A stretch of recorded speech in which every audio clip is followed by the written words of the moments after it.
माशाअल्लाह। अल्लाहुम्मा सल्लि अला सय्यिदिना व मौलाना मुहम्मदिन व अला आलिहि व सहबिहि व बारिक वसल्लम। जैसे आपने अपना तारुफ़ करवाया, सोहेल साहब ने लिया तो था प्रोफाइल, लेकिन मरहला वो शायद टाइम की शार्टेज से वो सारा आपसे शेयर नहीं कर सके। मेरे जो स्टूडेंट्स इस वक्त मेरे साथ हैं एरिड एग्रीकल्चर यूनिवर्सिटी, आपकी इसमें इंकरेजमेंट के लिए और कुछ नए जो आज ज्वाइन कर रहे हैं उनके लिए कि मेरा ख़ुद जो अल्हम्दुलिल्लाह मैंने ख़ुद बीबीए किया कश्मीर में, जो हमारी यूनिवर्सिटी का कैंपस था वहाँ पे मीरपुर में मोहिउद्दीन इस्लामी यूनिवर्सिटी। और क्या वजह बनी कि मैं इस्लामिक बैंकिंग में क्यों आया और क्या सूरत हाल है जो आज हम बात करेंगे कि वो जस्ट थ्योरी नहीं है, वो प्रैक्टिस है, और प्रैक्टिस के साथ कैसे बंदे के साथ चीज़ें होती हैं तो वो बताना ज़रूरी है। तो when I was in BBA तो मुझे किसी ने कहा जी कि आप इंटर्नशिप करें किसी कन्वेंशनल बैंक में। तो आपको ये जान के हैरानगी होगी कि उस वक्त ये 3 साल का बीबीए ऑफ़र करते थे, BBIT। तो हमारा 2 साल का जो पहले बैच था उसमें गालिबन 3rd सेमेस्टर था, तो इंटर्नशिप ऑफ़र हुई। अब जब मैं ये बात कर रहा हूँ तो ये बात कर रहा हूँ 2004 की, ठीक है, यानी 2003 से ऑनवर्ड, यानी 23 यानी FSC के बाद मैंने स्विच किया बीबीए की तरफ। तो जब मुझे ऑफ़र हुई इंटर्नशिप की तो हमारी क्लासेस के हिसाब से आप इंटर्नशिप शुरू हो गई। अब उस वहाँ पे जब गया, आपको बताता चलूँ कि कैसे इंसान के लिए तकदीर फिर रास्ते जो है वो मुतय्यन करती है। तो उस इंटर्नशिप के दौरान ही मुझे जो मेरी मदर ऑर्गेनाइजेशन में उसको समझता हूँ, उसने मुझे जॉब की ऑफ़र की। अब जब जॉब ऑफ़र हुई तो बड़ा खुशी से मैं घर आया। वो कन्वेंशनल बैंक था एक, मैं उसका नाम नहीं ले रहा। तो जब मैं खुशी से घर आया तो उस वक्त मेरी वालदा जी हयात थी और जो मेरे बड़े भाई हैं, तो वो मैं जितनी खुशी से आया उनका जो रिस्पांस था, उन्होंने कहा जी कि अगर आपने इतना अर्सा, अल्हम्दुलिल्लाह I was topper in my previous classes, तो उन्होंने कहा जी इतना अर्सा अगर आपने इतने अच्छे रिजल्ट्स देखे, अगर सूद ही कमाना है तो हमें आपकी इस नौकरी की, इस जॉब की ज़रूरत नहीं है। अच्छा डियर स्टूडेंट्स, बंदा उस वक्त सोचता है, उस एज में जब बंदा होता है कि यार मेरी इतनी अच्छी जॉब की ऑफ़र आ रही है और ये लोग खुश नहीं हैं, तो मैं 2-3 दिन बाकायदा शाक में रहा उसके। मगर वही जो शाक है उसी के दौरान मुझे जो बड़े भाई थे उन्होंने एक क्लू दिया, एक छोटा सा बुकलेट दिया कि आप इस्लामिक बैंकिंग को क्यों नहीं पढ़ते, समझ रहे। अच्छा वो जो दिन था यानी 2003 की अगर मैं बात करूं और आज अब 2000 यानी 21 की बात हम करें, तो वो बुकलेट ज़रिया बना मेरा इस्लामिक बैंकिंग को पढ़ने का। फिर बाद BBIT का कंप्लीट हुआ, तो फिर यानी जो बात करना चाह रहा हूँ और यहाँ से आज हम सेशन आगाज़ करने जा रहे हैं वो ये कि इंसान कैसे जब कोई चीज़ किसी चीज़ के लिए नीयत कर ले तो अल्लाह नोज़ वेरी बेस्ट कि इंसान के लिए क्या बेहतर है, उसे किस रास्ते से गुजारना है, उसको यूँ समझने कि कैसे कैसे उसको जॉब्स ऑफ़र करनी है, किन स्टडीज़ से गुजारना है। तो आप ये सुन के हैरान होंगे कि जब मैंने यानी इंटर्नशिप मुकम्मल हुई, वो जॉब नहीं की कुछ अरसे बाद, यानी ये जब मैं बात कर रहा हूँ तो ये बात है तकरीबन 2006 के अराउंड अबाउट, ठीक है। और इसी दौरान मुझे एक इस्लामिक बैंक से जॉब की ऑफ़र आ गई। अब ये क्या है, ये वही चीज़ है कि जब आप एक नीयत कर लेते हैं कि मैंने सब कुछ करना है मगर सूद के मामलात में ना जॉब करनी है, ना पढ़ना है, ना पढ़ाना है, तो अल्लाह ताला फिर आपके लिए रास्ते मुतय्यन खुद करता है। उसको मालूम है कि इसको सेहत भी मैंने अता वैसे भी वही अता फरमाता है ना, तो इसको सेहत भी मैंने देनी है, इसको रिसोर्सेज भी मैंने देने हैं, इसको यानी जॉब की अपॉर्चुनिटीज़ भी मैंने देनी हैं। तो जब वहाँ पे जब जॉब कर रहे थे तो मुझे ये यूँ लगा वो सेल्स डिपार्ट, यानी एक तो आपको क्लियर हो गया कि BBA आपके साथ, जब आप BBA कर रहे हैं तो मैंने भी वो BBA किया। आपने कल इंटर्नशिप करनी है तो उसका मैंने आपको बता दी, इंटर्नशिप की और कन्वेंशनल बैंक में की। अब जब एक इस्लामिक बैंकिंग में जॉब की ऑफ़र हुई तो मुझे ये फील हुआ कि वो एक सेल्स की जॉब थी, ठीक है। तो अगर तो हमारे लोग प्रोफेशनल्स होते तो मैं उनसे डायरेक्ट टॉपिक पे आ जाता और वहीं से शुरू करता, लेकिन क्योंकि आप मेजॉरिटी आप में से स्टूडेंट्स हैं तो आपकी मोटिवेशन के लिए ये चीज़ें ज़रूरी हैं। अब जब मैंने जॉब ज्वाइन कर ली और इस्लामिक बैंक में, तो बड़ी एक मोटिवेशन से उन चीज़ों को पढ़ना पढ़ाना, इवन देन कि मेरा जो इस्लामिक बैंक का जो पहला टेस्ट होता है उसमें पैन पाकिस्तान अल्हम्दुलिल्लाह मैंने टॉप किया, क्योंकि रीडिंग का शौक आ गया ना एक इस्लामिक बैंकिंग को पढ़ने का कि मुदारबा क्या है, मुशारका क्या है, इजारा क्या है चीज़ों का। और इसी दौरान यानी जब वो जॉब पढ़ रहा था तो ये जो आपके सोहेल साहब हैं, ये जिस प्रीवियस ऑर्गेनाइजेशन में थे, इनका एक सेमिनार था वहाँ पे इस्लामिक बैंकिंग के ऊपर। मीरपुर आज़ाद कश्मीर की बात कर रहा हूँ। तो एक तो आपको आइडिया हो गया कि जो रावलपिंडी इस्लामाबाद से दोस्त हैं कि मैं आपका यानी नेटिव टाउन जो पठवार बेल्ट जिसको कहते हैं, मैं उसी से मेरा ताल्लुक़ है, खड़ी शरीफ से। तो जब वो सेमिनार में गया, ये रास्ते बनते जाते हैं, वहीं पे इंटरनेशनल इस्लामी यूनिवर्सिटी के जो मेरे टीचर हैं जिन्होंने मुझे इस फील्ड में लाया, वो वहाँ पे तशरीफ़ फरमा थे। मैंने कुछ क्वेश्चनिंग की तो उनको आइडिया हुआ कि ये बंदा इस्लामिक बैंकिंग में इंटरेस्टेड है। और आज भी मुझे उस सेमिनार के सोहेल भाई मेरे पास तस्वीर मौजूद हैं, उनकी मेमोरीज मौजूद हैं, और वो जो टीचर थे फिर उनके साथ एक लिंक बना। लेकिन अब जो आपको बात बताना बड़ी ज़रूरी है कि मेरे पास उस वक्त फ़ी के पैसे नहीं थे। जब मेरी वो जॉब हुई, रिज़ाइन कर रहा था और मैं अब स्विच कर रहा था, तो मेरे पास फ़ी के पैसे नहीं थे, बिल्कुल ब्लैंक में एक स्टेप लेने लगा था, ठीक है। लेकिन वो दिन और आज का दिन कि अल्लाह ताला ने कैसे फ़ी के असबाब बनाए, कैसे जॉब्स की अपॉर्चुनिटीज़ दी, कैसे रिसर्च और ट्रेनिंग को सीखने का मौका दिया, एकेडमिया में अल्लाह ताला ने अल्हम्दुलिल्लाह एक नाम दिया, फिर ट्रेनिंग और रिसर्च साइड पे, इंडस्ट्री साइड पे अल्लाह ताला ने एक नाम दिया। तो फिर बात बताना क्या मकसूद है कि जब आज आप ये सेशन ले रहे हैं तो एक नीयत करनी है आज हमने, और हम सब ने करनी है और हमेशा करनी हो। क्या कि दो ग्रोह हैं। एक वो ग्रोह है जो कन्वेंशनल बैंकिंग में या किसी भी हवाले से सूद में डील करता है, और सूद वो गुनाह है। इसकी आगे डेफिनेशन भी पढ़ेंगे, इसकी किस्में भी पढ़ेंगे, जितना हम टाइम में मैक्सिमम चीज़ों को कवर कर सकें इंशाल्लाह करेंगे। और मैं कुछ आपसे लिंक्स भी शेयर कर दूंगा, क्योंकि 2 घंटे में कितनी चीज़ें हम शेयर कर सकते हैं। बाकी आपको लिंक्स से इंशाल्लाह मेरे बाकी सेशंस मिल जाएंगे। जो आप में से इंटरेस्टेड लोग होंगे वो उनको ज़रूर जो है वो यानी देख सुन लेंगे, और जिन्होंने उसमें से कुछ क्वेश्चनिंग करनी होगी तो वो कर लेंगे। तो बात मैं ये कर रहा था कि जब वहाँ से मैंने स्विच किया, और वो जो नीयत थी वो आज भी नीयत जारी है, और वो आपको भी नीयत देनी है। और वो नीयत क्या है?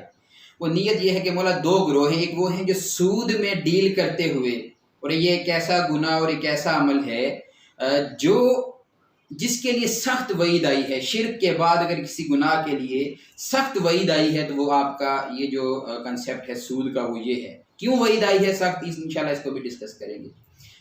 तो मौला हमने वो यानी अल्लाह ताला फरमाता है कि जो लोग इसमें डील करते हैं, इसको लिखते हैं, देते हैं, लेते हैं, इवन इस पे वो एविडेंस बनते हैं, ठीक है, अपना विटनेस देते हैं, वो सारे बराबर हैं। और वो गोया ऐसे हैं जैसे वो अल्लाह और उसके रसूल सल्लल्लाहु अलैहि वसल्लम के लिए ऐलान जंग किए हुए हैं।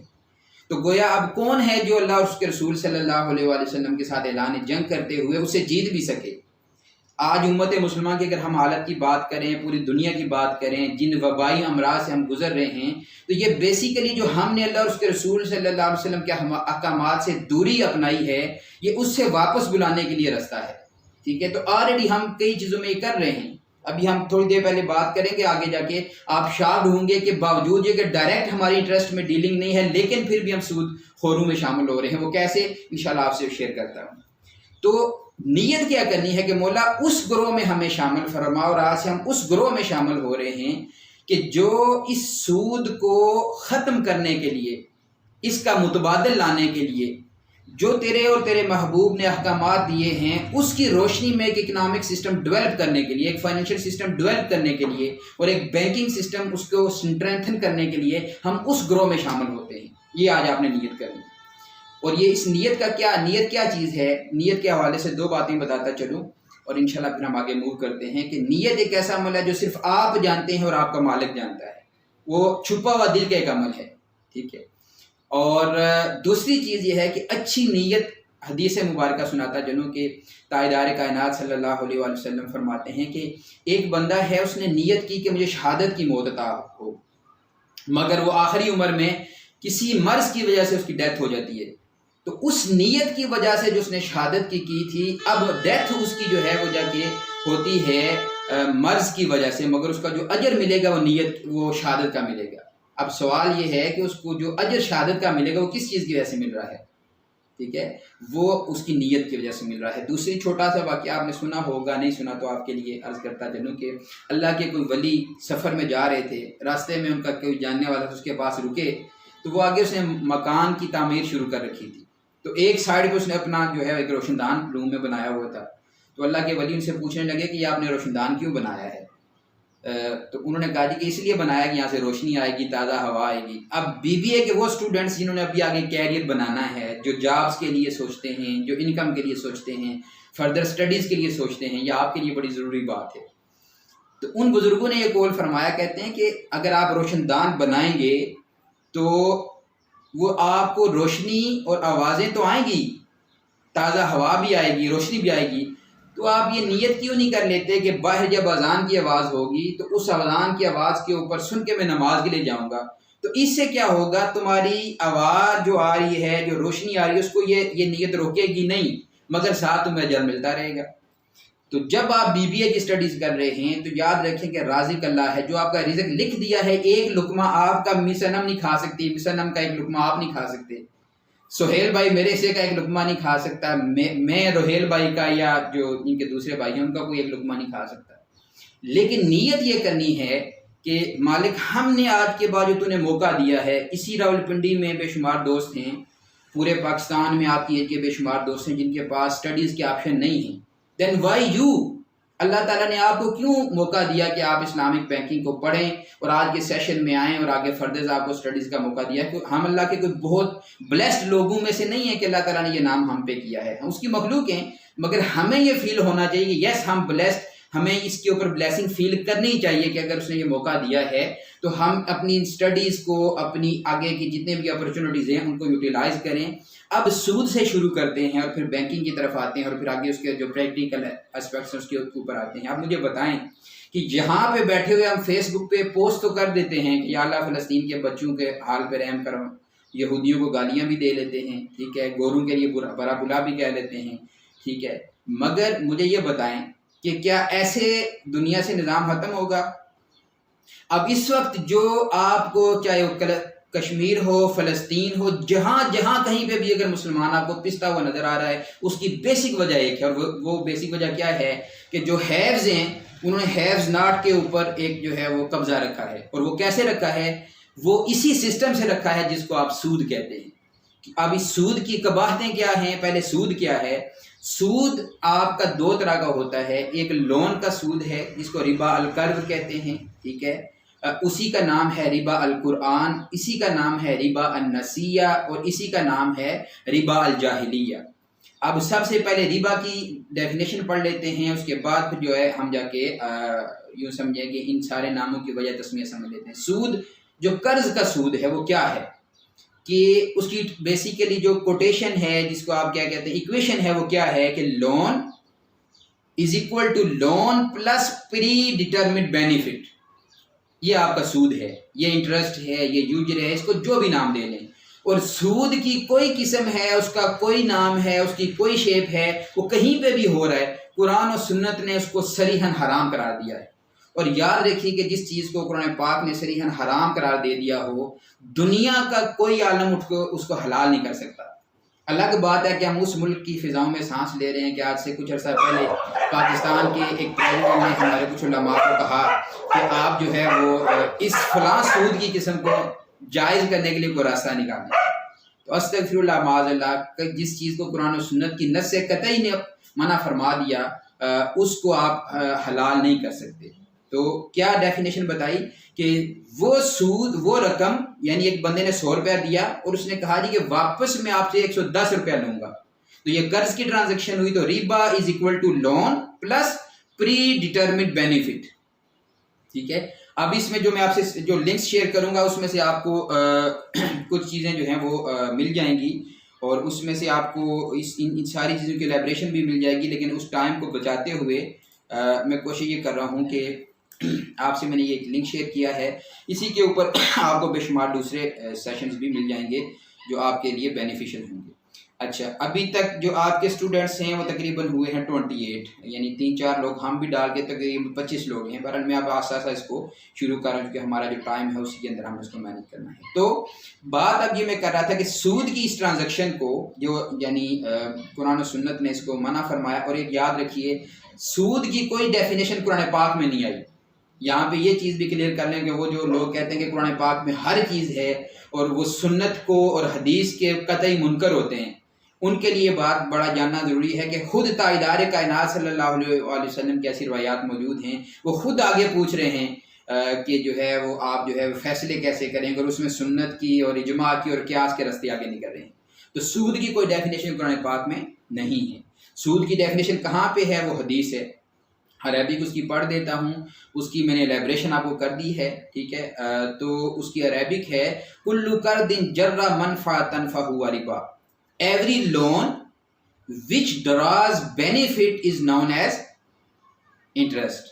100 रुपया दिया, उसी वक्त तय कर लिया कि 110 लूंगा, तो अब वो जो 10 रुपये हैं वो आपका सूद है। असल ज़र 100 रुपया है और उसके ऊपर जो कमाया गया है 10 रुपये हैं, वो क्या है? सूद है।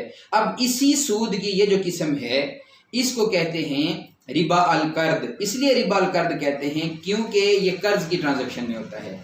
दूसरा इसका नाम है रिबा अल कुरान। क्यों? इसका जिक्र क्योंकि कुरान पाक में आया। मैं फिर अपने आप को करेक्ट कर रहा हूँ, डेफिनेशन कुरान पाक में नहीं आई, जिक्र कुरान पाक में आया।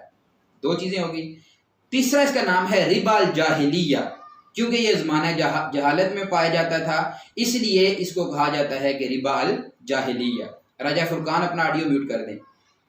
तीसरी जो इसका चौथा जो इसका नाम है वो है रिबा अन नसिया, जो सूरह निसा है, जैसे नून सीन अलिफ और नून के नीचे जेर होती है, वो निसा है। उसी नून के ऊपर अगर जबर आ जाए तो वो नसा बन जाता है, और उसको इंग्लिश में कहते हैं एक्सटेंशन, मोहलत। अब ज़माने जाहिलियत में क्या करते थे लोग? एक दूसरे को कर्ज देते थे और कहते थे कि फॉर एग्जांपल 100 दिनार दिए हैं, 110 दिनार वापस लूंगा। एक टाइम तय हो जाता था, उस वक्त जब वो उसको वापस नहीं कर पाता था तो क्या करते थे कि वो कहते थे ठीक है मुझसे मोहलत ले लो, मगर अब तुमसे मैं 120 रुपये वापस लूंगा। तो ये 4 नाम एक ही पहली किस्म के रिबा के हैं, जिसको हम कहते हैं रिबा अल कर्द, रिबा अल कुरान, रिबा अल जाहिलिया और रिबा अल नसिया। ये चारों, और ये प्री इस्लामिक इरा से चलता हुआ आता हुआ रिबा है। इस्लाम के अंदर जब इस्लाम भी आया भी ये मौजूद था, फिर कुरान और सुन्नत ने इसको बैन फरमाया। अब जब इसको बैन फरमाया तो इंसानी अकल है ना, वो आगे रास्ता निकालती है। जैसे आज कन्वेंशनल बैंकिंग वाले बेशुमार रास्ते निकालते हैं, जब से इस्लामिक बैंकिंग शुरू हुई है वो नए नए रास्ते निकालते हैं लोगों को सेटिस्फाई करने के। तो उस वक्त भी यही चीज़ थी।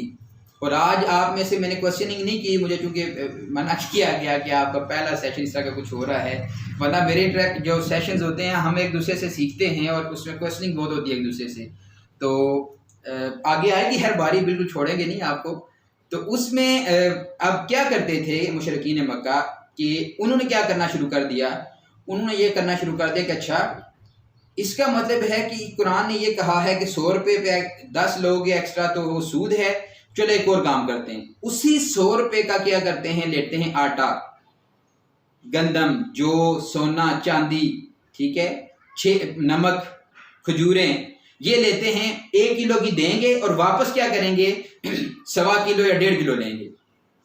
तो यहाँ से फिर वो साथ क्या कहते थे? वो ये कहते थे कि देखें, जब 100 रुपया दिया और 110 रुपये वापस लिया, इसमें और 100 रुपये की चीज़ ली और एक उसके ऊपर 10 रुपये की कमाई, यानी बे जो है, तजारत जो है, ये बिल्कुल सेम है। तो इसको अल्लाह ताला ने कुरान पाक में फरमाया कि नहीं, ये सेम नहीं है। और मैंने क्या किया है, यानी वहल्लल्लाहुल बे व हर्रम रिबा, तजारत को अलाउ किया और जो रिबा है उसको क्या किया? डिसअलाउ किया। क्यों? तजारत में रियल इकोनॉमिक एक्टिविटी हो रही होगी, risk bearing and risk sharing हो रही होगी, ह्यूमन कैपिटल इन्वॉल्व होगा, फाइनेंशियल कैपिटल इन्वॉल्व होगा, जो कैपिटल प्रोवाइडर है वो भी रिस्क पे जा रहा होगा, ठीक है। तो अल्लाह ताला ने फरमाया कि बिल्कुल ऐसा नहीं कहना। और आज 2021 में भी बेशुमार लोग हैं जो कहते हैं इस्लामिक बैंकिंग को ऐसे ही है जैसे कान को इधर से पकड़ना या हाथ घुमा के दूसरी तरफ से पकड़ना। वो जस्ट कहते हैं जस्ट चेंज ऑफ नेमिक्लेचर है, ठीक है, ये इन्होंने जस्ट नेम चेंज किए हुए हैं, पीछे कोई कंसेप्ट नहीं है। तो ये आप इसके लिए तसल्ली रखें। तो ये वो चीज़ है, ये आज की नहीं कही जाती, जब इसको हराम कहा गया तब भी यही कहा जाता था। मगर अब जब दूसरी किस्म के सूद पे यानी आए, और उसके बाद ये मुझसे अगर पूछें कि कन्वेंशनल बैंकिंग और इस्लामिक बैंकिंग में बेसिक डिफरेंस क्या है, ठीक है, तो वो एक लफ्ज़ में अगर आपने सुनना है तो वो बेसिक डिफरेंस उसके प्रोसेस का है। एंड रिजल्ट दोनों के प्रोडक्ट्स के सेम भी हो सकते हैं, नेम भी में भी सेम के जगहों पे हो सकता है, मगर उनका प्रोसेस डिफाइन करेगा कि ये इस्लामिक है और ये कन्वेंशनल है। इसको आगे जाके इंशाल्लाह फर्दर इलैबोरेट करेंगे। अच्छा, अब सूद की दूसरी किस्म क्या हुई कि लोगों ने उस पैसे से क्या करना शुरू किया? पैसे चीज़ों से लेना शुरू किया, चीज़ें, खजूरें, जैसे मैंने 6 आपको अशिया बताई, और भी कुछ अशिया, इनको रिबवी अशिया कहा जाता है, और उनकी एक्सेस से एक्सचेंज करना शुरू कर दिया।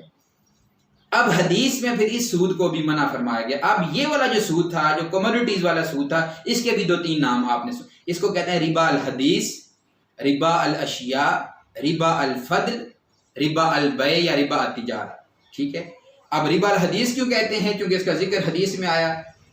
रिबा अल अशिया इसलिए कहते हैं कि कम्युनिटीज़ के एक्सचेंज में होने वाला जो है वो रिबा है, और उसके बाद इसको क्या कहते हैं कि बै के अंदर होने वाला रिबा है। रिबा अल फद्ल इसलिए कहते हैं कि जब फद्ल कहते हैं इजाफे को, जब आपने एक चीज़ ली है और उसको इजाफे के साथ एक्सचेंज किया है, ठीक है, तो उसको रिबा अल फद्ल, ये सारे एक रिबा के नाम है, और इसको भी हदीस ने कहा ये भी हराम है।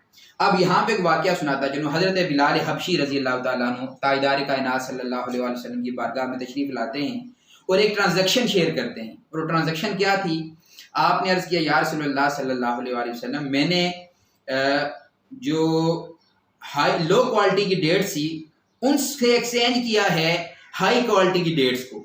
यानी फॉर एग्जांपल बात करते हैं कि लो क्वालिटी की डेट्स थी केजी, और हाई क्वालिटी की डेट्स भी यानी खजूरें थी, वो भी क्या थी? वो केजी थी।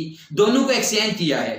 तो या रसूलुल्लाह सल्लल्लाहु अलैहि वसल्लम, क्या ये मामला मैंने सही अदा किया है? तो इसके लिए आका अलैहिस्सलाम ने फरमाया, बिलाल यही तो सूद है।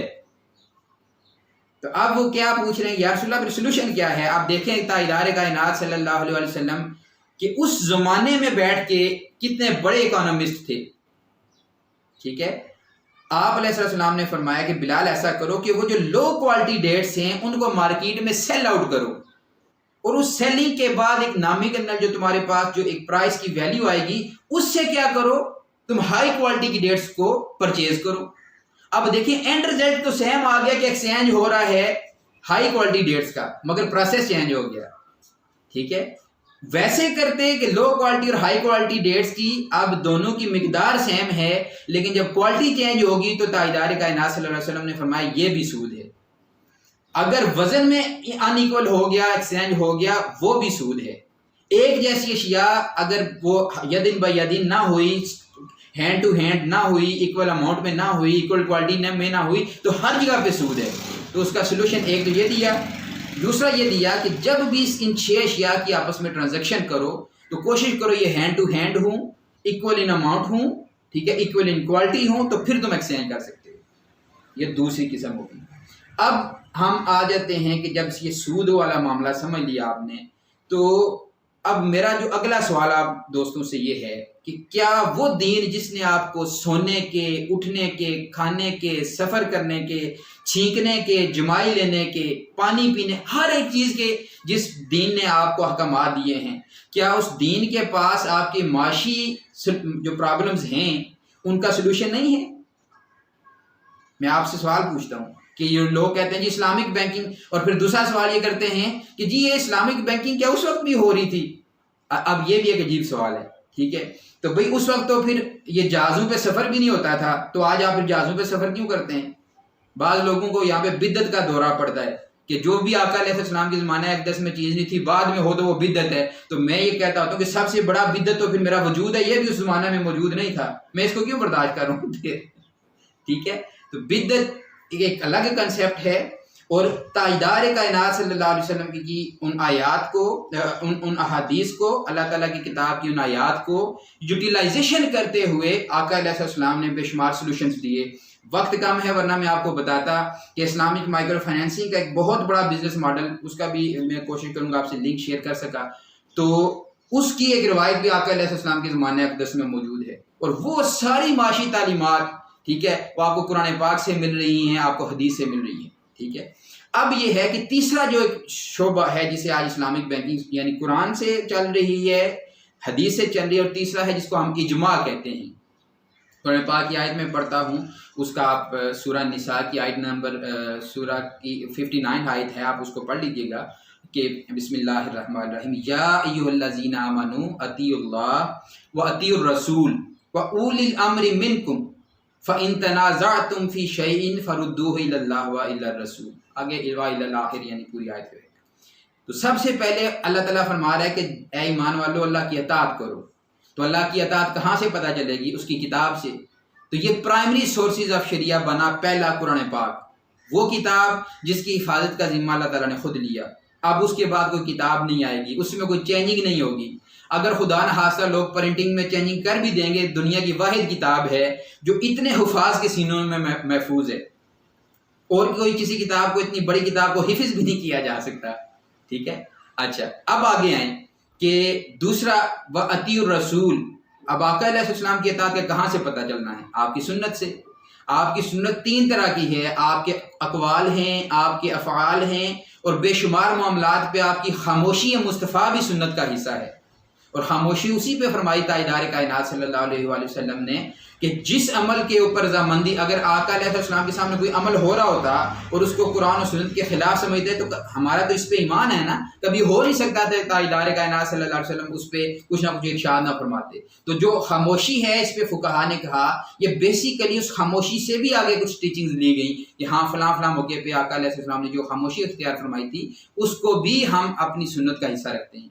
तो सुन्नत का समझ आ गई। अब इजमा की तरफ आ गए, वो आगे कुरान पाक में अल्लाह फरमाता है व उलिल अम्र मिनकुम, वो लोग जो तुम्हारे अंदर उलिल अम्र हैं, जिन्होंने कुरान पाक को समझा, सुन्नत को समझा, जिन्होंने ज़ानुए तलम्मुज़ तय किए, फतवा देने के जिन्होंने अहकामात समझिए। कल किसी टीवी पे एंकर 10, 15, 20 चैनल के जो एंकर्स हैं वो उठ के इजमा नहीं करेंगे, बल्कि वो उलमा और वो फुकाहा, वो जो ज्यूरिस्ट जिन्होंने ये कुरान और सुन्नत को पढ़ा होगा, वो पर्टिकुलर इशू पे जिसके ऊपर कुरान और सुन्नत साइलेंट होते हैं उसके ऊपर वो कंसेंसस डेवलप करते हैं।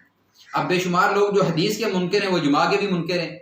तो मुझे ये बताएं कि कुरान पाक की किताबी शक्ल है, ये तो इजमा की शक्ल में है। बेशुमार चीज़ें हैं जो इजमा से आपकी यहाँ तक पहुँची हैं। ठीक है, तो आप कुरान पाक की किताबी शक्ल पे आपको कोई आयत नहीं मिलेगी, कोई हदीस नहीं मिलेगी कि ये जो किताबी शक्ल है ये ऑथेंटिसिटी है। हाँ, बाद में लोगों ने सहाबा कराम से लेके बाद में ताबीन, तबा ताबीन और फुकहा ने इसके ऊपर कंसेंसस किया। अजान क्या है, बीसा कतरावी की बात है, और बेशुमार चीज़ें हैं जो इजमा से बनाई। सबसे बड़ी चीज़ कि आल दो के कुरान पाक में खत्म नबूवत के ऊपर बात है, मगर इसके बावजूद पूरी दुनिया के फुकहा का क़यामत तक शुरू से लेकर आखिर तक खत्म नबूवत के ऊपर कंसेंसस है। ठीक है, कि इस आप आका अलैहिस्सलाम के बाद कोई नबी नहीं आएगा। किसी किस्म की कोई डेफिनेशन क्यों कर ले, लेकिन अब ताजदार कायनात सल्लल्लाहु अलैहि वसल्लम के बाद कोई नबी नहीं आएगा, इसके ऊपर भी कंसेंसस है। अब आखिरी सोर्स क्या है? पहले दो सोर्सेज हैं कुरान एंड सुन्ना, और वो है प्राइमरी सोर्सेज। अब सेकेंडरी सोर्सेज में पहला इजमा है, दूसरा क्या है? उसको कयास कहते हैं। ठीक है, अब कयास क्या है? बेसिकली कयास भी जब कलेक्टिवली लोग इज्तिहाद करें, काविश करें, जिद्दोजहद करें किसी पर्टिकुलर इशू के ऊपर, तो वो इजमा है। और अगर उसी ऐसा कोई मामला है जिसके ऊपर कलेक्टिवली तो नहीं, लेकिन एक फर्द उठ के वो इज्तिहाद करता है, तो वो कयास है। ठीक है, आप लोगों के लिए एक रूल यहाँ पे लिखवाना चाहता हूँ, अगर आप लिख लें इसको, जिंदगी में कभी काम आएगा इंशाल्लाह, कि कयास को समझने के लिए कि कयास क्या है और उसको कैसे इम्प्लाई करते हैं, उसके लिए आप एक रूल लिख लें। अब तीन चीज़ें होती हैं, इसको कहते हैं असल, अलिफ स्वाद लाम, असल। दूसरा है फरा, और ये फरा आइन वाली, फारा आइन, फरा, फरा कहते हैं शाख को। ठीक है, एक चीज़ होती है इसको कहते हैं इल्लत, बीमारी, वजह, रीज़न। ठीक है, और आखिरी चीज़ होती है हुक्म, कमांडमेंट। ठीक है, तो अब मैं जो आपको सेंटेंस लिखवाने लगा हूं कि क्यास कैसे कैसे फुकाहा क्यास करते हैं, कि अगर ये जुमला लिख लें, अगर असल और फरा में इल्लत मुश्तरका हो, अगर असल और फरा में इल्लत मुश्तरका हो, तो जो हुक्म असल के लिए था वही फरा के लिए होगा। अब इसको एलैबोरेट कर देते हैं, अगर किसी ने नहीं लिखी तो मैं रिपीट कर देता हूं कि अगर असल और फरा में इल्लत मुश्तरका हो तो कयास करते वक्त जो हुक्म असल के लिए था वही फरा के लिए होगा। अब एक एग्जांपल लेते हैं, शराब हराम है। शराब को आप कह लें कि असल है, जैसे एक दरख्त होती है ना, उसकी आगे शाख होती है, तो दरख्त की असल क्या हो? उसकी जड़, उसका तना, उसकी बुनियाद। ठीक है, तो अब इस मिसाल में जो देने लगा, अब शराब हराम है। क्यों हराम है? उसमें इल्लत क्या है? वो आपकी अक्ल को माफ करती है। ठीक है, और उसके बाद क्या करती है कि वो आपको ऐसी बीमारियां देती है क्योंकि वो ज़रूरियात में से नहीं है, वो ख्वाहिशात में से है, ठीक है, वो आपको अमराज देती है। तो इन सारी चीज़ों की वजह से शरीयत ने क्या कहा उसको, जब जुआ की बात आई, मैसर की बात आई, ठीक है, इन सारी चीज़ों को इकट्ठे क्या किया, आयत के साथ बयान फरमा दिया, ठीक है। तो अब पता चला कि कुरान की नस्से कतई यानी जो उसकी आयत है वो शराब को क्या कहती है, हराम है, हदीस में हराम है, फुकहा ने बता दिया हराम इसलिए है कि उसकी रीज़न बता दी। अब जब कोई चीज़ जिसके अंदर ऐसा नशा हो, इंटॉक्सिकेशन ऐसी हो जो ये बीमारियां लाएगी, उसकी कोई शेप होगी, तो जो हुक्म असल के लिए था वही फरा के लिए होगा। जैसे आइस का नशा है, वो भी आपको इंटॉक्सिकेशन देती है, वो भी आपको बीमारियां देती है। तो जो हुक्म असल के लिए था, आज कोई फकीह, फिर वही बात है, क्यास भी ये नहीं है कि कर एग्रीकल्चर का या इंटरनेशनल इस्लामी यूनिवर्सिटी का या मिनहाज यूनिवर्सिटी का या मोहिउद्दीन इस्लामी यूनिवर्सिटी का या किसी यूनिवर्सिटी का कोई स्टूडेंट कहे जी मैंने दरस निज़ामी भी कर लिया, ये चीज़ें भी मुझे पता हैं, तो अब मैं खुद से क्यास करना शुरू कर दूंगा। नहीं, फुकहा ने उसके लिए भी चीज़ें बताई कि फ़लाँ बंदा फ़लाँ फ़कीह जो है वो कयास कर सकेगा। तो इसका मतलब यह हुआ कि फ़ी ज़माना अगर कोई मामला होगा तो उसमें आपको बेशुमार चीज़ें कयास से भी करनी पड़ेंगी। और ये आखिरी सोर्स है सब सेकेंडरी, जो सेकेंडरी सोर्स है शरीयत का। प्राइमरी सोर्सेज कुरान एंड सुन्ना, सेकेंडरी सोर्सेज हो गए इजमा एंड कयास। फिर आगे एक लंबी फहरिस्त है सब सेकेंडरी सोर्सेज का, जिसमें कौल सहाबी है, मसाले और मुरसला है, इस्तिस्लाह है, इस्तिहसान है, ठीक है, उर्फ है, और बेशुमार एक लंबी लाइन है। अब जब ये सोर्सेज आपने समझ लिए, सूद की डेफिनेशन समझ ली, उसकी किस्में समझ ली, अब आ जाए आप कन्वेंशनल बैंकिंग पे। और यहाँ पे अपने थोड़े टाइपिंग की स्पीड का आपका इम्तिहान आ गया कि आप में से अब बीबीए के स्टूडेंट्स हैं माशाल्लाह, कोई पूछता है कि व्हाट इज अ बैंक, जरा लिखें चैट्स में जल्दी से कि बैंक क्या होता है, आपको क्या समझ आती है, जो भी आपकी समझ में है। और इसमें कोई ऐसा मामला नहीं है कि अगर आप जी what is a bank. Arid agriculture की मिस अनम के स्टूडेंट्स का जो है ना वो जागने का वक्त आ गया।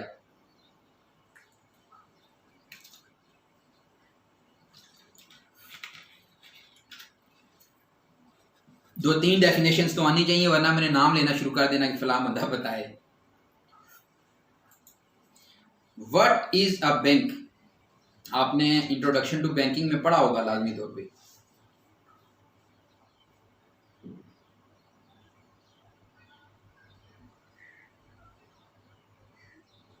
जी मिशन आप बोलें जरा स्टूडेंट्स को, कोई दो तीन स्टूडेंट्स लिखें कि बैंक क्या होता है, बोल दें, माइक ऑन करके बोल दें, लिख दें।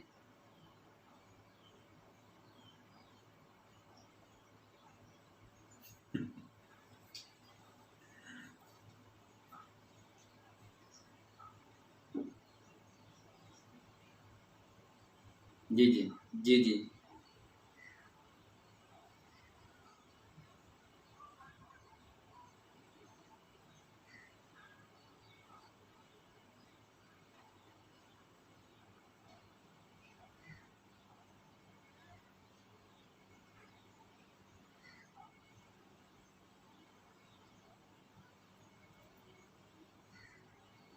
जी मैं पढ़ रहा हूँ।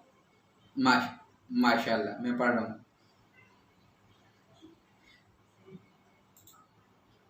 वेल डन, माशाल्लाह, वेल डन मरियम, अच्छी कम्प्रिहेंसिव डेफिनेशन है। जी आप भी चैट में देख रहे होंगे, आपको डेफिनेशन आ रही होगी। अब एक डेफिनेशन मैं आपको लिखवाता हूँ, और असल में बैंक क्या था पहले वो समझ लें। बेसिकली जब हम बैंक की बात करते हैं तो बैंक बेसिकली फाइनेंशियल इंटरमीडियरी था। जब बैंकिंग स्टार्ट हुई, अभी जब मैं बैंक की बात कर रहा हूँ तो कन्वेंशनल बैंक की बात कर रहा हूँ, फाइनेंशियल इंटरमीडियरी था। और फाइनेंशियल इंटरमीडिएशन क्या होती है कि एक तरफ से आप पैसे को उठाते हैं और दूसरी जगह पे आप उसको यूटिलाइज कर रहे होते हैं, ठीक है। ये बेसिक डेफिनेशन थी बैंक की। अगर आप जाके गूगल करेंगे, बैंकिंग की बेशुमार किताबें उठा लेंगे, आप इसको असाइनमेंट के तौर पे पास लिख लें कि बैंक की आप 40 डेफिनेशन उठा के देखें, जो सबसे पुरानी डेफिनेशन मिलेंगी उसमें फाइनेंशियल इंटरमीडिएशन की बात होगी। ये ऐसा इदारा, ठीक है, कि जो क्या करता है, पैसा एक तरफ से उठाता है और दूसरी तरफ उसको क्या कर रहा होता है, इस फाइनेंशियल इंटरमीडिएशन करने वाले जो इदारे को बैंक कहते हैं। अब जो आपने डेफिनेशन की है उसके मुताबिक अगला सवाल है, आप उस पर आंसर ना कीजिएगा क्योंकि आगे मैं आप खुद ही आंसर देने लगा हूं कि क्या हर वो इदारा जो फाइनेंशियल इंस्टीट्यूशन हम उसको बैंक कह सकते हैं? दूसरी चीज, हर वो इदारा जो एक तरफ से पैसा लेता है और दूसरी तरफ देता है, क्या हम उसको बैंक कह सकते हैं पाकिस्तान में? तीसरी चीज, क्या जो मैंने डेफिनेशन की है इसकी डेफिनेशन के ऊपर पाकिस्तान के बैंक्स पूरा उतरते हैं, कन्वेंशनल बैंक्स? ठीक है, तो इन सारे क्वेश्चंस का आंसर है नो। अब बैंक पाकिस्तान में क्या है और बैंकिंग किसको कहते हैं? जब हम कन्वेंशनल बैंकिंग की बात करते हैं, एक कंप्रीहेंसिव डेफिनेशन है, इसको नोट डाउन कर लें। और सोहेल भाई, ये इंटरनेशनल इस्लामिक यूनिवर्सिटी की डेफिनेशन है, याद रह गई। A bank is a financial institution which accepts deposits from the surplus pockets and lends, L-E-N-D-S, lends slash invests slash finances to the deficit pocket for the sake of earning profit which is usually known as interest। अब conventional banking की definition के अंदर interest आ गया कि अब वो financial intermediation नहीं कर रहा। बेसिक मॉडल जो है, मैंने जो लिंक आपसे शेयर किया है, इसके अंदर 7 सेशंस और हैं, उनके लिंक्स मिल जाएंगे। ये मैंने एलेबरेट की हुई सारी चीजें व्हाइट बोर्ड के ऊपर कि अब वो बैंक जो है वो क्या कर रहा है, पब्लिक से सरप्लस पॉकेट्स जो हैं, आपके डिपॉजिटर्स होते हैं, जो लायबिलिटी साइड होती है आपकी बैलेंस शीट की, उसमें करंट अकाउंट में, सेविंग अकाउंट में, टर्म डिपॉजिट में पैसा लेते हैं। उस पैसे के अगेंस्ट करंट अकाउंट पर तो कुछ नहीं देते, सिंपल सेविंग अकाउंट और टर्म डिपॉजिट जो होते हैं उसके ऊपर एक नॉमिनल रेट ऑफ इंटरेस्ट देते हैं, फॉर एग्जांपल 2%, 3%। वही पैसा उठा के वो आगे क्या करते हैं, जो आपके एसेट साइड्स हैं, जो फाइनेंसिंग साइड है, उसके अंदर जाके वो क्या करते हैं, उसको वो देते हैं सूद के ऊपर। पहले जो मेजॉरिटी पोर्टफोलियो है वो सूद के ऊपर आगे पैसा देते हैं। उधर से वापस सूद कितना लेते हैं, जो उधर 2% दिया था और वहां से 20%। ठीक है, अब 20 में से 2 निकाल के जो बाकी 18% है वो बैंक का प्रॉफिट है, उसका स्प्रेड है, और उसी को आप इंटरेस्ट कह लें, यूजरे कह लें, बैंकिंग का इंटरेस्ट कह लें, तजारत का इंटरेस्ट कह लें, जो भी कह लें। तो मेजॉरिटी बैंकिंग तो ये हो रही है कन्वेंशनल। दूसरी साइड पे अगर वो ये कहते हैं कि जी हम इन्वेस्ट भी करते हैं, तो अगर वो इन्वेस्ट भी करते हैं तो इसका मतलब है कि वो इन्वेस्ट करते हुए ये नहीं देखते कि आगे हम इन्वेस्ट शराब के कारखाने में कर रहे हैं, कहाँ पे कर रहे हैं, वो शरिया कंप्लायंस को नहीं देख रहे होते। कन्वेंशनल बैंक वो पैसा उठाता है, वो आगे जाके उनको दे देता है, भैया आपने कमाएं, जैसे करें, हमें इतना रेट ऑफ इंटरेस्ट आपने वापस हमें पे करना है। और फिर इन्वेस्ट की सूरत में भाई आप नहीं करना, जो करना है जिस तरह की मर्जी एक्टिविटी आप उसको लगाएं और हमें हमारा रेट ऑफ इंटरेस्ट वापस कर दें। वो अनएथिकल एक्टिविटी है, वो उसको बिजनेस एथिक्स इस्लामिक फॉलो कर रही है, नहीं कर रही, सोसाइटी के लिए हार्मफुल है या नहीं है, वो शरिया कंप्लायंट चीज है या नहीं है, वो इस चीज से उनका कंसर्न नहीं है। और बैंक की डेफिनेशन के साथ आगे एक जुमला लिख लें कि पाकिस्तान के अंदर बैंकिंग करने के लिए आपके नाम के अंदर बैंक होना लाजमी है। आप कोई एक मिसाल दें किसी कन्वेंशनल बैंक की कि जो बैंक हो और उसके नाम के अंदर बैंक ना हो, लिखें जरा चैट में। ठीक है, दूसरा, कोई ऐसा बैंक जिसके अंदर बैंक का नाम शामिल होता है मगर वो ये वाला बैंक नहीं होता, वो बताएं वो कौन सा होते हैं। माशाल्लाह, अब एक्टिव होना शुरू हो गया आपके स्टूडेंट्स। कोई ऐसी मिसाल दें कि जिसके अंदर बैंक मौजूद है मगर उसको आप ये वाला बैंक कंसीडर नहीं कर सकते।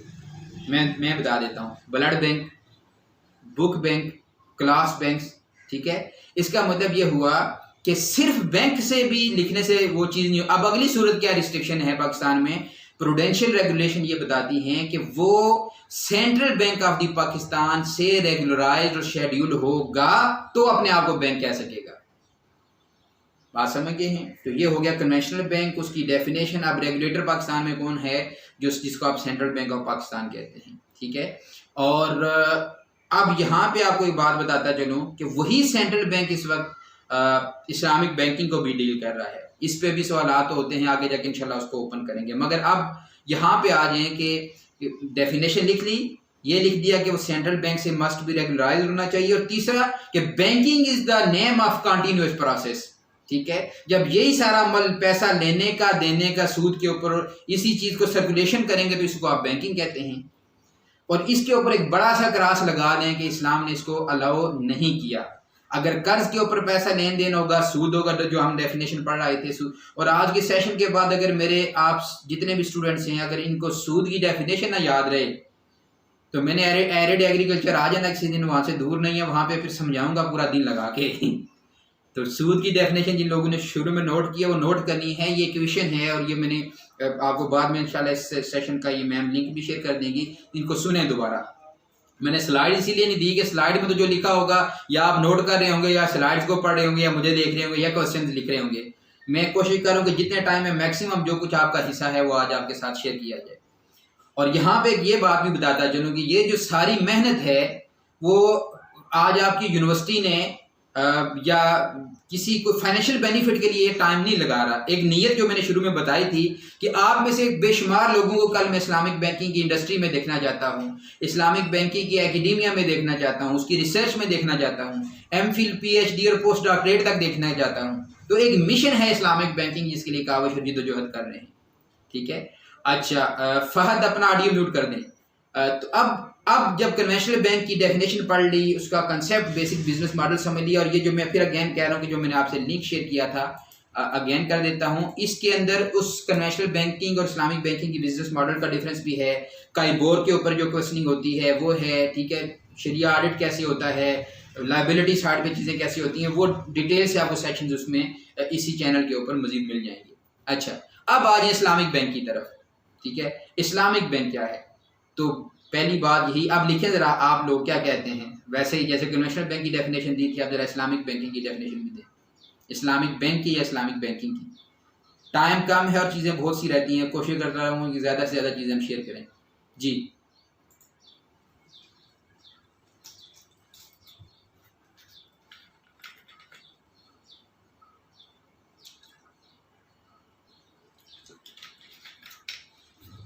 What is an Islamic bank? Islamic bank क्या होता है? जी well done Jahangir, well done.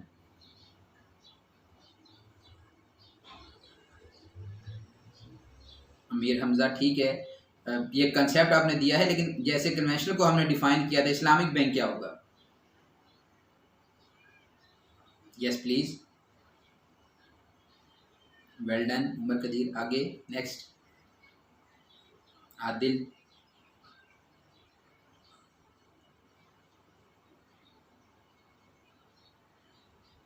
तकरीबन 19-20 के फ़र्क से वही एक डेफिनेशन है जो आमतौर पे जो कहा जाता है कि इस्लामिक बैंक वो बैंक जो इस्लाम के मुताबिक हो उसको इस्लामिक बैंक कहते हैं। आम लोग ये डेफिनेशन बताएं तो अच्छी बात है, मगर जब एरिड एग्रीकल्चर का बीबीए का स्टूडेंट बताए तो उसको इस्लामिक बैंक की भी प्रॉपर डेफिनेशन आनी चाहिए। ठीक है, अब इस्लामिक बैंक क्या है? वो भी फाइनेंशियल इंस्टीट्यूशन है। ठीक है, वो अब असल काम कर रहा है जिसको बैंकिंग शुरू हुई थी, वो है फाइनेंशियल इंटरमीडिएशन। ठीक है, सबसे पहले एक बात याद रख लें कि इस्लामिक बैंकिंग में सिरे से कर्ज होता ही नहीं है। इस्लामिक बैंक कोई कर्ज अपने कस्टमर्स को नहीं देता।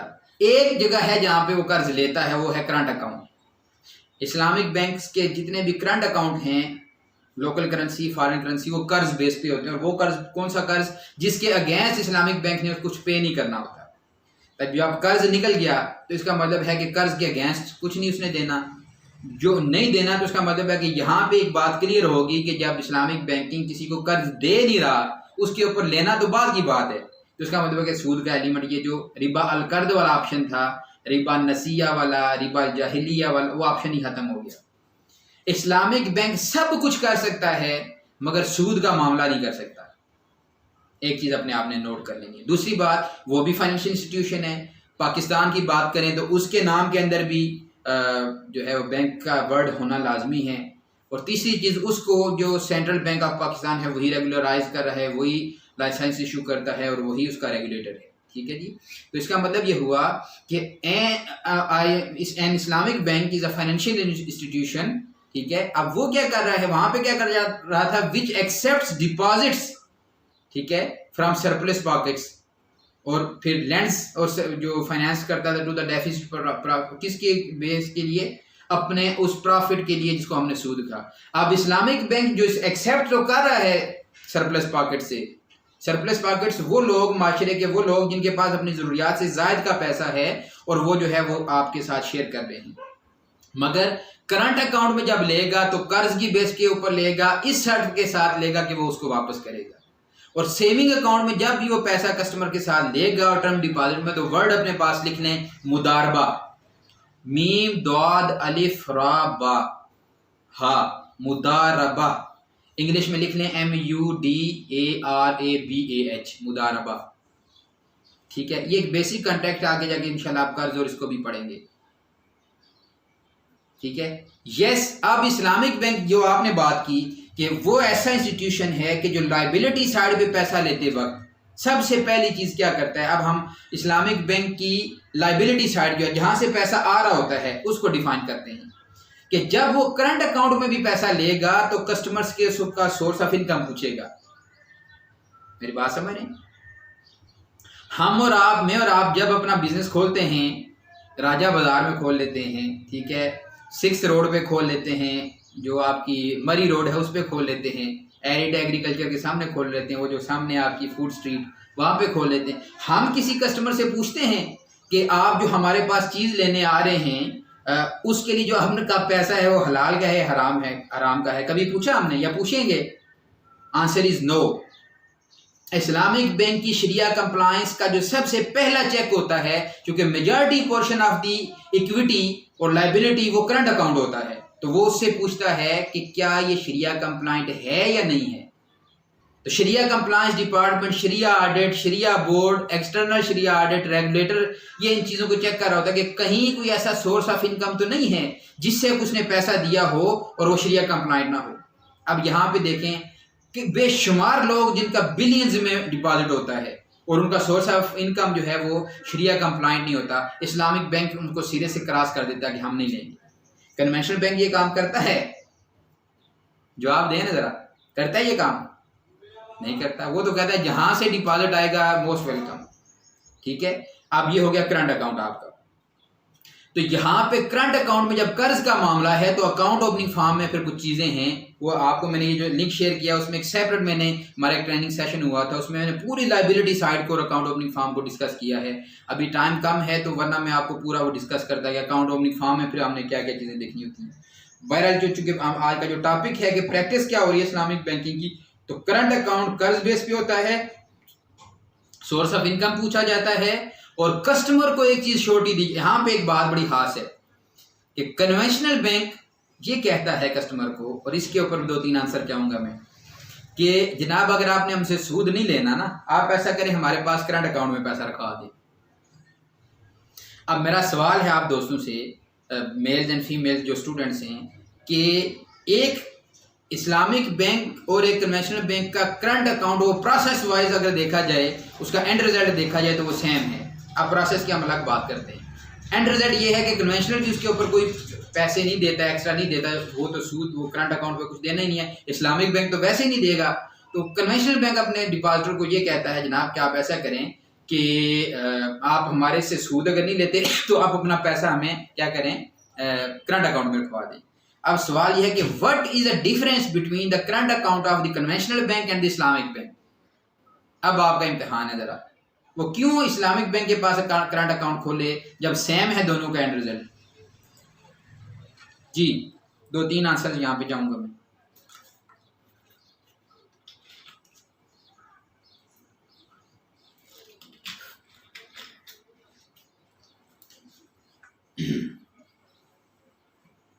कन्वेंशनल बैंक का कस्टमर इस्लामिक बैंक के पास क्यों करंट अकाउंट खुलवाए?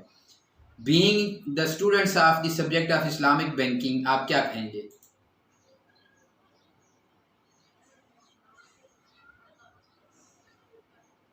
जी, तो इसका आंसर ये है कि उनका एंड रिजल्ट तो सेम है मगर उनकी यूटिलाइजेशन में डिफरेंस है। कन्वेंशनल बैंक जो उस पैसे को उठाता है, जी एक आंसर ठीक है उमर कदीर, आपका एक पॉइंट ऑफ व्यू से सही है। जी सलमा रानी, आपका भी सही है, नज़दीक है, सही, माशाल्लाह, वेल डन। तो बेसिक डिफरेंस उसकी लफ्ज लिख लें अपने पास, यूटिलाइजेशन का और प्रोसेस का डिफरेंस है। कन्वेंशनल बैंक उसी पैसे को उठा के आगे सूद के ऊपर दे देता है, या उसकी अनएथिकल कामों में या जो अन इस्लामिक चीज़ें हैं जो नॉन शरिया कंप्लाइंट हैं उसमें यूटिलाइज कर रहा होता है। ठीक है, एक कस्टमर को ये बात समझ आ जानी चाहिए कि मैंने जो अपनी हलाल की कमाई है वो उठा के दे दिया है सूदी कामों में, तो वहां से रिटर्न तो कुछ नहीं मिल रहा, लेकिन एक चीज मिल रही है जिसको कहते हैं गुनाह जारिया। मेरी बात समझ है? इस्लामिक बैंक ये कहता है जी देखें, रिटर्न में हम भी आपको कुछ नहीं देंगे, मगर एक चीज की श्योरिटी दे रहे हैं साथ कि इसकी यूटिलाइजेशन जहां पे भी होगी वो शरिया कंप्लाइंट मैनर्स में होगी। क्यों? एक तो हम इसको सूद के ऊपर आगे कर्ज नहीं देंगे, और जहां पे इन्वेस्ट करेंगे, जहां पे फाइनेंस करेंगे, वहां पे हम शरिया कंप्लायंस को क्या कर रहे होंगे, मैनेज कर रहे होंगे। तो वहां पे यूटिलाइजेशन में डिफरेंस आ गया, गुनाह जारिया ले रहा है कन्वेंशनल बैंकिंग में, और इस्लामिक बैंकिंग में क्या है, गुनाह जारिया से भी बच गया और उसकी यूटिलाइजेशन में भी डिफरेंस आ गया। ये है जी आपका current account of the Islamic bank. अब आ जाए जो आपका जी तहमीना, यही चीज़ हमने डेफिनेशन में डिस्कस की थी कि लैंडिंग होती नहीं है इस्लामिक बैंक में सिरे से। ठीक है, वो आगे उस चीज़ को लैंड करते ही नहीं है। अच्छा जी, बाकी आपकी डेफिनेशन माशाल्लाह अच्छा आपने काविश की, as a trading investment house. ठीक है, अब आ जाए जी कि saving account, simple saving account हो या टर्म डिपॉजिट हो, तीन तरह के अकाउंट्स होते हैं। एक आपका होता है करंट अकाउंट, जो जिसकी आप हमने डिस्कस किया अभी। अब उसका दूसरा हो जाता है जिसको हम कहते हैं saving account, simple saving account. और फिर एक किसी की सेविंग की एक अगली किस्म होती है, उसको कहते हैं टर्म डिपॉजिट रिसीट, TDRs। ठीक है, सेविंग अकाउंट हो या TDRs हो, मेजॉरिटी इस्लामिक बैंक्स का जो पोर्टफोलियो है वो जो काम करता है वो मुदारबा की बेस पे करता है। अब मुदारबा एक कंट्रैक्ट का नाम है, और उस ऐसे कंट्रैक्ट, इसको मुआमला भी कहते हैं, इसको किराद भी कहते हैं, इसके दो तीन नाम हैं। मुदारबा की आगे फिर कई किस्में भी हैं, उसकी डिटेल में हम थोड़ा सा उस लेवल तक जो आपके लिए ज़रूरी है उसको समझना। वो क्या है कि जिसमें एक बंदा वो होता है फंड्स प्रोवाइडर, पार्टी ए क्या होती है, फंड्स प्रोवाइडर। ठीक है, उसको आप अपने पास लिख लें, उसको कहते हैं, जब फंड्स ऑनर हुआ ना, वो ऑनर को अरेबिक में कहते हैं रब, जैसे हमारा रब हम कहते हैं अल्लाह है। ठीक है, तो माल का जो ऑनर हुआ उसको कहते हैं फिर रब्बुल माल। और अब एक दूसरी पार्टी है, वो इस पैसे को उठा के आगे क्या करती है, यूटिलाइज करती है, इन्वेस्ट करती है, फाइनेंस करती है, उसको कहते हैं मुदारिब। वो जैसे हमने मुदारबा लिखा था, ऐसे हे हटा देंगे, हा हटा देंगे तो वो मुदारिब बन जाएगा, जिसको कहते हैं फंड्स मैनेजर कह लें। उस फंड्स को क्या कर रहा होगा, यूटिलाइज कर रहा होगा, मैनेज कर रहा होगा। तो इन दो के दरमियान ये एक मामला है, इसको मुदारबा कहते हैं। अब यहाँ पे एक सवाल है कि जो लोग ये कहते हैं कि इस्लामिक बैंकिंग ये पहले नहीं थी अब है, तो बात ये है कि इस्लामिक बैंकिंग के अंदर जो कंसेप्ट है उनको कभी समझे तो सही कि ये मुदारबा क्या 2002 में पाकिस्तान में स्टार्ट हुआ है, इस्लाम में आया। अब आप सब लोगों से सवाल है कि जब आपको ये कॉन्ट्रैक्ट समझ आ गया कि एक तरफ बंदा अपना पैसा देता है, ठीक है, दूसरा पार्टी जो है वो अपना स्किल्स देता है, एक्सपर्टीज देता है, ठीक है, उसको यूटिलाइज करता है, तो इस सारे मामले के ऊपर जो फिर प्रॉफिट की बात होती है, आगे प्रॉफिट और लॉस का मैकेनिज्म हम अभी पढ़ते हैं, लेकिन इस सारे कॉन्ट्रैक्ट को मुदारबा कहते हैं। अब आप लोगों से सवाल है, इस तरह का कोई कॉन्ट्रैक्ट आपको अर्ली इस्लामिक ईरा में मिलता है? 2-3 लोगों से आंसर चाहिए मुझे, कोई ऐसा कॉन्ट्रैक्ट जिसमें फंड्स किसी और के थे, यूटिलाइज किसी और ने किया, फिर उसके ऊपर प्रॉफिट हुआ, और जिसको मुदारबा कहते हैं, क्या आपको मिलता है कोई इस्लामिक हिस्ट्री में? यस लिखें, उमर कदीर लिखें, बाकी दोस्त भी लिखें।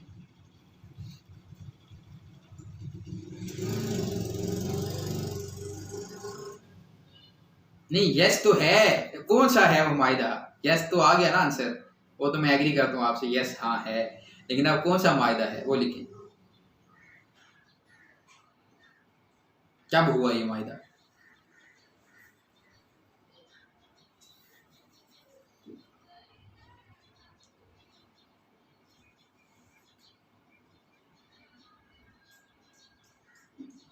ये जिन दो ने यस लिखा है वही बता दें, वो यस किस बेस पे उन्होंने कहा था।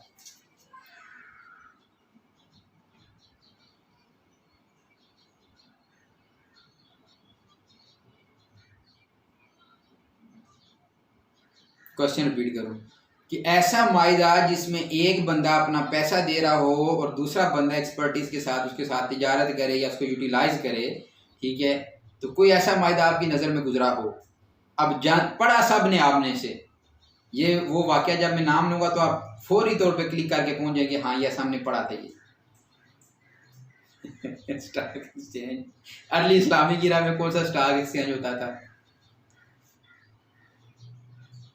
माशाल्लाह जी। आयशा ये कौन सा वाकया है बताएं?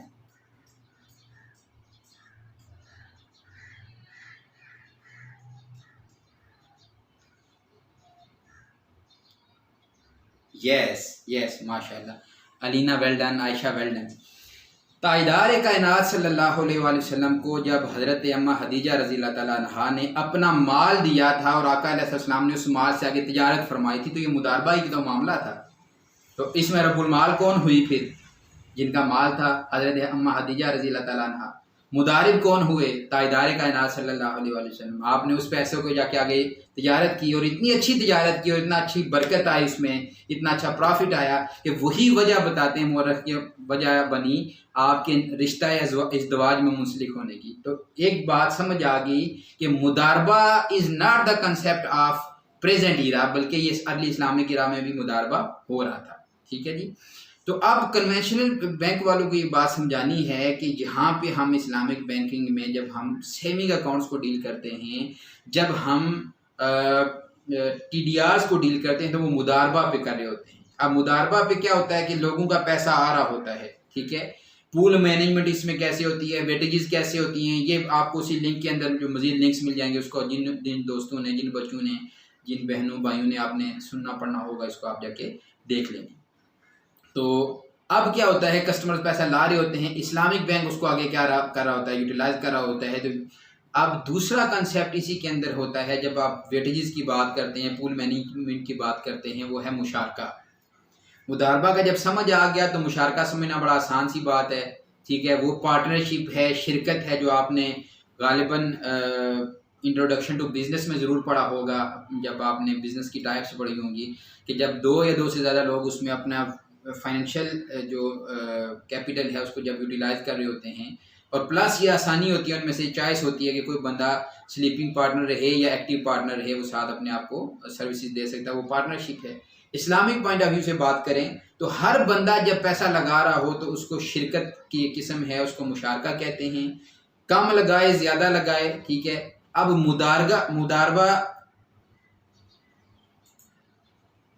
मुदारबा जो है उसकी याद रखना है कि आपने मुदारबा हो या मुशारका, एक चीज़ अपने पास लिख लें कि प्रॉफिट के लिए शरीयत ने थंब रूल दिया, वो ये कि वो प्री डिटरमिन्ड रेशो होगी। जब भी दो पार्टीज के दरमियान मुदारबा हो रहा होगा तो प्रॉफिट शरीयत ने ये कहा कि वो प्री डिटरमिन्ड रेशो होगी। बात एग्जैक्टली याद रखें, रेशो होगी, कोई स्पेसिफिक रेट नहीं होगा, कोई वैल्यू नहीं होगी नॉमिनल।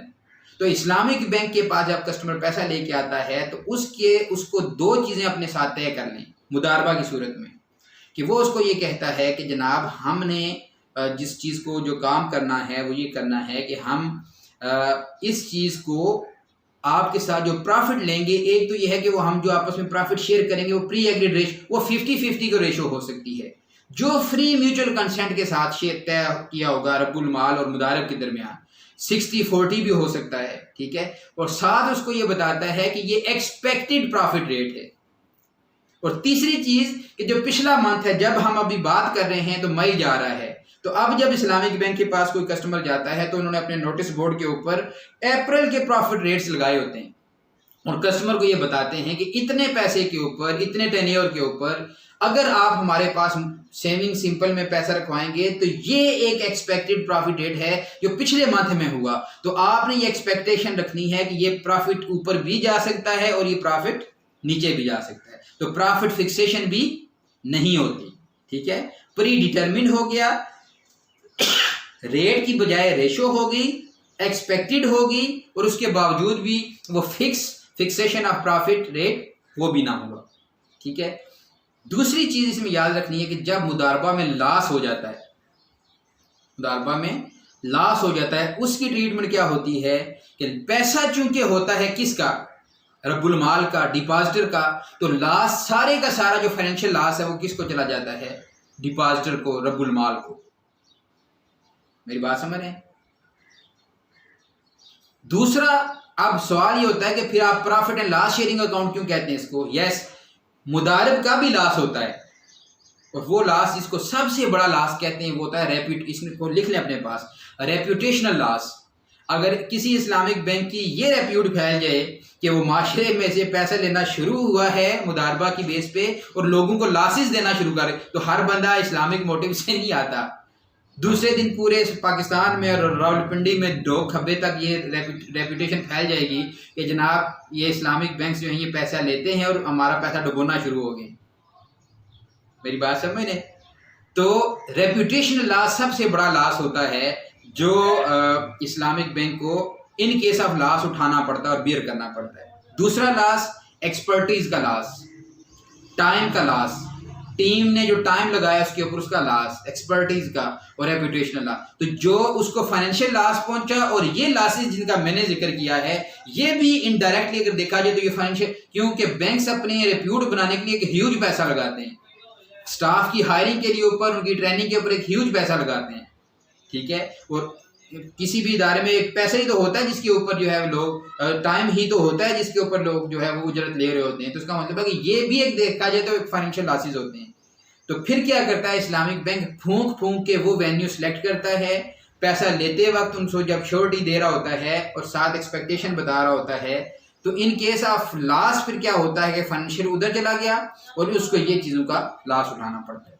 अब यहाँ पे मुदारबा की 2 किस्में सुन लें जो फिलहाल आपके लेवल तक की ज़रूरत है। आगे वैसे तो इसकी आगे मजीद एक मुदारबा के ऊपर ही पूरा सेशन किया जा सकता है। कि एक होता है जिसको कहते हैं रिस्ट्रिक्टेड मुदारबा, and as the name implies, आप लिख सकते हैं रिस्ट्रिक्शन आ गई ना तो उसको लिख लें मुदारबा अल मुकय्यदा, जिसमें कैद आ गई। ऐसा मुदारबा जिसके अंदर नहीं मेरा दोबारा वो अब आवाज़ आ रही है ना, मेरा वो दोबारा हो गया था, माइक जो है ना वो टाइम नहीं हुआ। तो जब आपने कुछ बोलना हो तो आप हैंड रेज करके अपने, अगर आप ऑडियो में कुछ कहना चाहें आयशा तो आप कह सकती हैं। मेरा वैसे माइक चल रहा है। अच्छा, तो रिस्ट्रिक्टेड मुदारबा हो गया।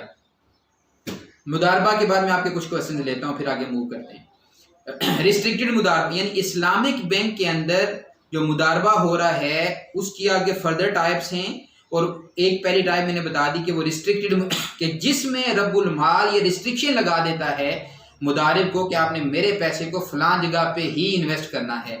मगर अब इसी डेफिनेशन को देखते हुए क्या ये चीज़ इस्लामिक बैंक में इज इट फिजिबल, क्या रिस्ट्रिक्टेड मुदारबा किया जा सकता है इस्लामिक बैंक्स के अंदर? आंसर बताइए। जिसमें पैसा देने वाला फंड्स प्रोवाइडर रब्बुल माल रिस्ट्रिक्शन लगा दे कि फलां जगह पे इन्वेस्ट करें, क्या इस्लामिक बैंक के अंदर ये रिस्ट्रिक्टेड मुदारबा किया जा सकता है? यस और नो?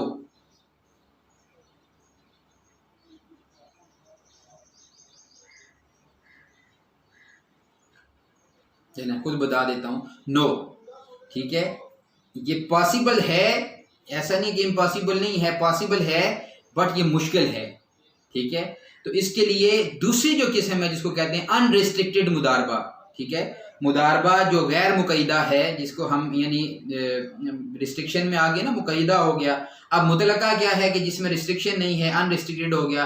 तो इस्लामिक बैंक्स के अंदर अगर आपसे कोई मोस्ट स्पेसिफिकली पूछे कि कौन सा मुदारबा की बेस पे आपके सेविंग अकाउंट्स और टर्म डिपॉजिट होते हैं, तो उसको कहते हैं मुदारबा अल मुतलका या गैर रिस्ट्रिक्टेड, इसको कहते हैं अनरिस्ट्रिक्टेड मुदारबा जो है वो आपका मुदारबा बन जाता है। ठीक है जी, इसमें कोई रब्बुल माल कोई आप पे कोई रिस्ट्रिक्शन नहीं लगाता।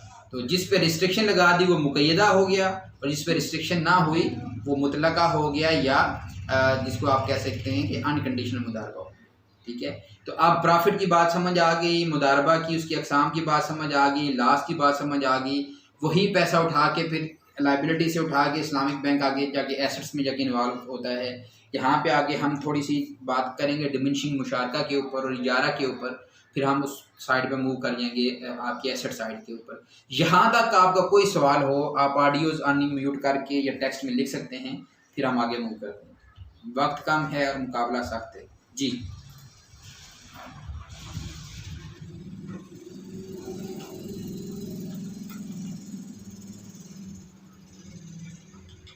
Any question?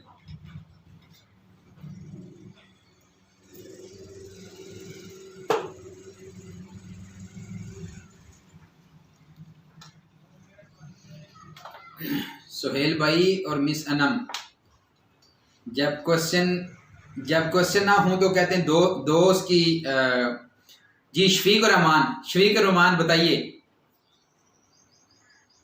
मैं मिस ये जो शफीक का ऑडियो अनम्यूट करें।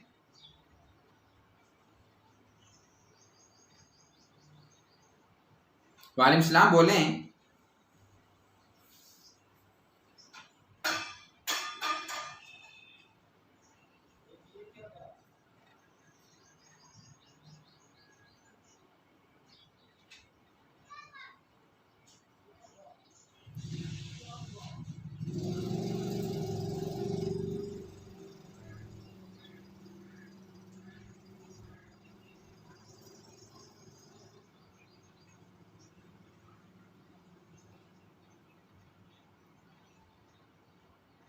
जी और कोई क्वेश्चन?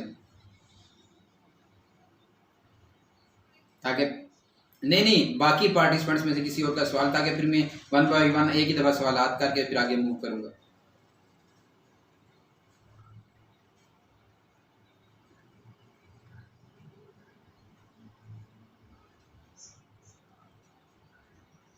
वालेकुम सलाम जी सरमद।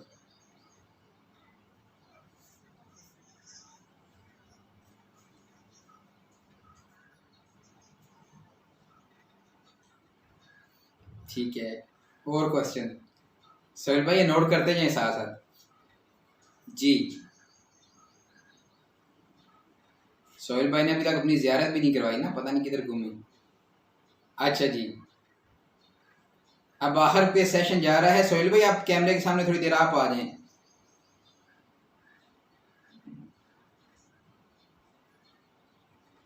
जी और कोई क्वेश्चन?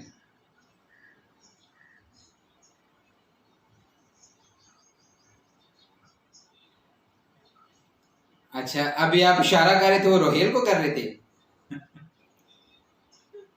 अच्छा चलें, और कोई क्वेश्चन हो तो पूछें जी, मैं फिर मूव करता हूँ आगे। मिसना में आपको कोई क्वेश्चन हो पर्सनली, आपका आपके किसी स्टूडेंट ने आपसे पूछा हो, पार्टिसिपेंट्स में से कोई और हो, तो बिल्कुल बिला झिझक पूछ सकते हैं, इसलिए बैठे हैं यहाँ पे, इंशाल्लाह उसको आंसर करके आगे मूव करेंगे।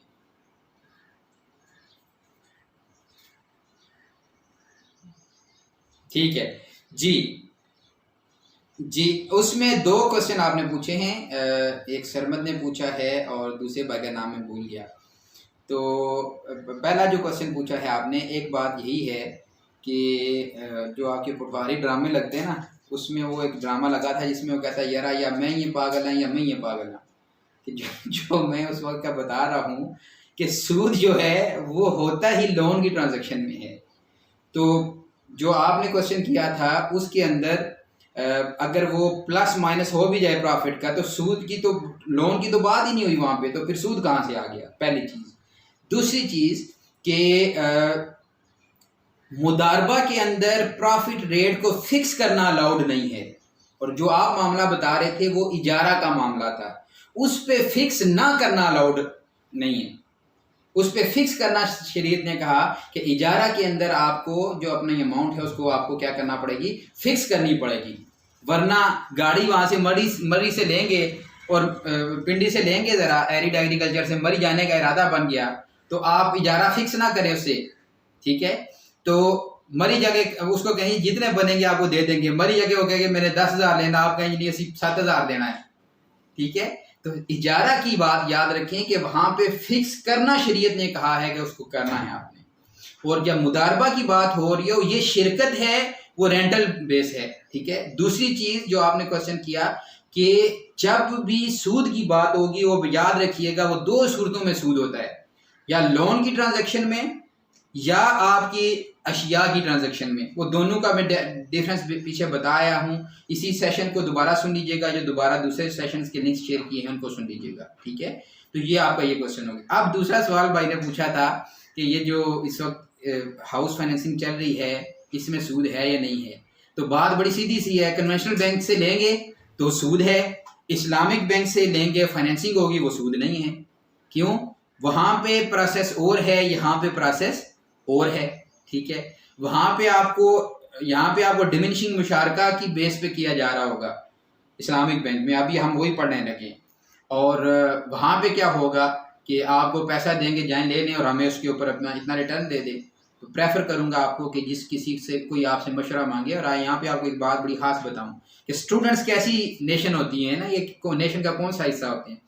आपको शायद इस बात का इल्म है या नहीं है कि पाकिस्तान उन ममालिक में है जिसका यूथ रेट 65% है, यानी 65% ऑफ दी पॉपुलेशन वो यूथ के ऊपर है, 15 से 29 साल के लोगों के ऊपर है। तो कितना बड़ा खुशकिस्मत मुल्क है। मलेशिया में इस्लामिक बैंकिंग फैलने की एक बहुत बड़ी वजह यह बनी कि इस्लामिक बैंक्स ने उनके पेरेंट्स को सेशंस देने के बजाय कॉलेजेस में जाके सेशंस किए, और उन बच्चों ने जाके अपने पेरेंट्स को बताया कि जनाब आप बैंकिंग तो कर ही रहे, क्यों नहीं आप इस्लामिक बैंकिंग की तरफ आते। तो यू पीपल आपको इसके लिए पूरा आज आप सीख रहे हैं। तो इस्लामिक बैंक में हाउस फाइनेंसिंग की भी कोई बात करे, जो जिसकी प्रोडक्ट की आपने बात की, तो हमेशा प्रेफर करें उसको कि किसी भी इस्लामिक बैंक से ले लें, ठीक है जी। तो ये चीज़ होगी। तो मेरा ख्याल है कि मैंने दोनों आंसर कर दी। अब आ जाए कि वो जो जो आपने क्वेश्चन किया था, एक इजारा की बात है और एक डिमिनिशिंग मुशारका की बात है। पहले इजारा को समझ लें, क्योंकि डिमिनिशिंग मुशारका के अंदर ही जो है वो, अब लाइबिलिटी साइड पे भी जो हमारी कुछ जो प्रोडक्ट्स हैं वो इजारा पे और जो डिमिनिशिंग मुशारका पे वो होती हैं। अच्छा, तो इजारा क्या है? बड़ी सिंपल सी बात है, इसके नाम से परेशान नहीं होना। जैसे आपको मुदारबा समझ आ गया, मुशारका की बात पहले, हाँ वो प्रॉफिट की, मुशारका में भी प्रॉफिट प्री एग्रीड रेशो, मुदारबा में भी प्री एग्रीड रेशो, मुशारका में भी प्रॉफिट क्या होगा? Pre agreed ratio. डिफरेंस क्या है? वहां पे एक बंदा पैसा लगाता है मुदारबा में और मुशारका में दोनों लगाते हैं।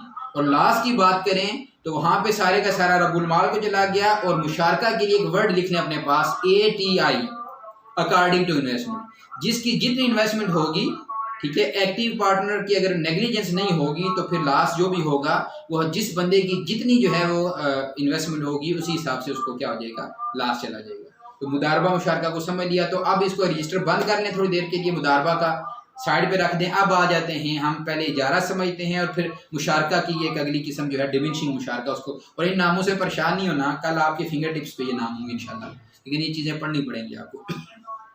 तो अब इजारा क्या है? किसी चीज को रेंट पे देना। अब रेंट पे देने के दो कॉन्सेप्ट्स हैं। रेंट यानी उजरत पे देना, वो इजारा है, उजरत से ही इजारा है, ठीक है। अगर कोई फर्द, इजारा अब दो किस्मों का होता है, उसको लिख लें। एक है इजारातुल अशास, सर्विसेज का इजारा।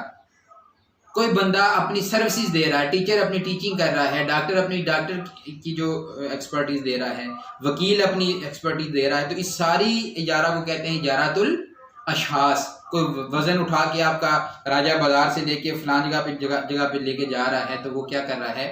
इजारातुल अशास कर रहा है। दूसरा इजारा है जिसको कहते हैं इजारातुल अशिया। मैंने स्लाइड चेंजर आपको दे दिया कुछ टाइम के लिए और उसको कहा कि इसके ऊपर मैं रेंट चार्ज करूंगा, तो इजारातुल अशिया है। अभी आपने हाजिर दिमागी रखनी है, थोड़ा सा एक्टिव हो जाए। मैं क्वेश्चन एक करने लगा और 3 सेकंड के अंदर जवाब देंगे तो एक बोनस पॉइंट मिलेगा, ठीक है। मैंने बताया कि अफराद अपनी सर्विसेज दें तो इजारातुल अशास हैं। अशिया को आप अगर रेंट आउट करें तो इजारातुल कैटरिंग का सामान है, घर है, गाड़ी है, साइकिल है, ठीक है। ये कुछ भी चीज़ इजारा पे देना, उजरत पे देना, उसको इजारातुल अशिया कहते हैं। अब कोई एक ऐसी एग्जाम्पल बताएं मुझे, और बताना 3 सेकंड के अंदर है, अपनी अपनी हवास को बिल्कुल एक्टिव करके, कि एक ऐसी एग्जाम्पल दें कि जिसमें बैक वक्त इजारातुल अशास भी हो रहा हो और इजारातुल अशिया भी हो रहा हो। 3 सेकंड तो मेरा ख्याल है गुजर गए।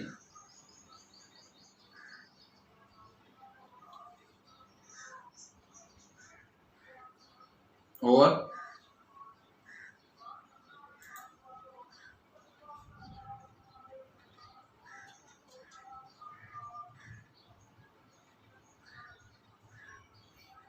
और बेस्ट एग्जांपल इसमें से के लिए आप यूज़ भी करते हैं वो उबर एंड करीम।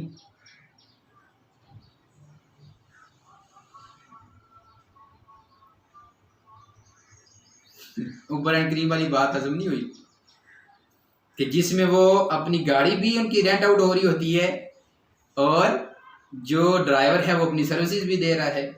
तो अशिया के इजारे में गाड़ी जो उसका यूज ऑफ राइट यूज़ हो रहा है आप उसको भी चार्ज कर रहे पे कर रहे होते हैं, और जब आप उसको उस ड्राइवर को भी जब उसमें से मिल रहा होता है तो बैक वक्त इजारा तो अशिया भी हो रहा है और इजारा तो हर वो चीज़ जिसमें आप फर्द की स्किल्स।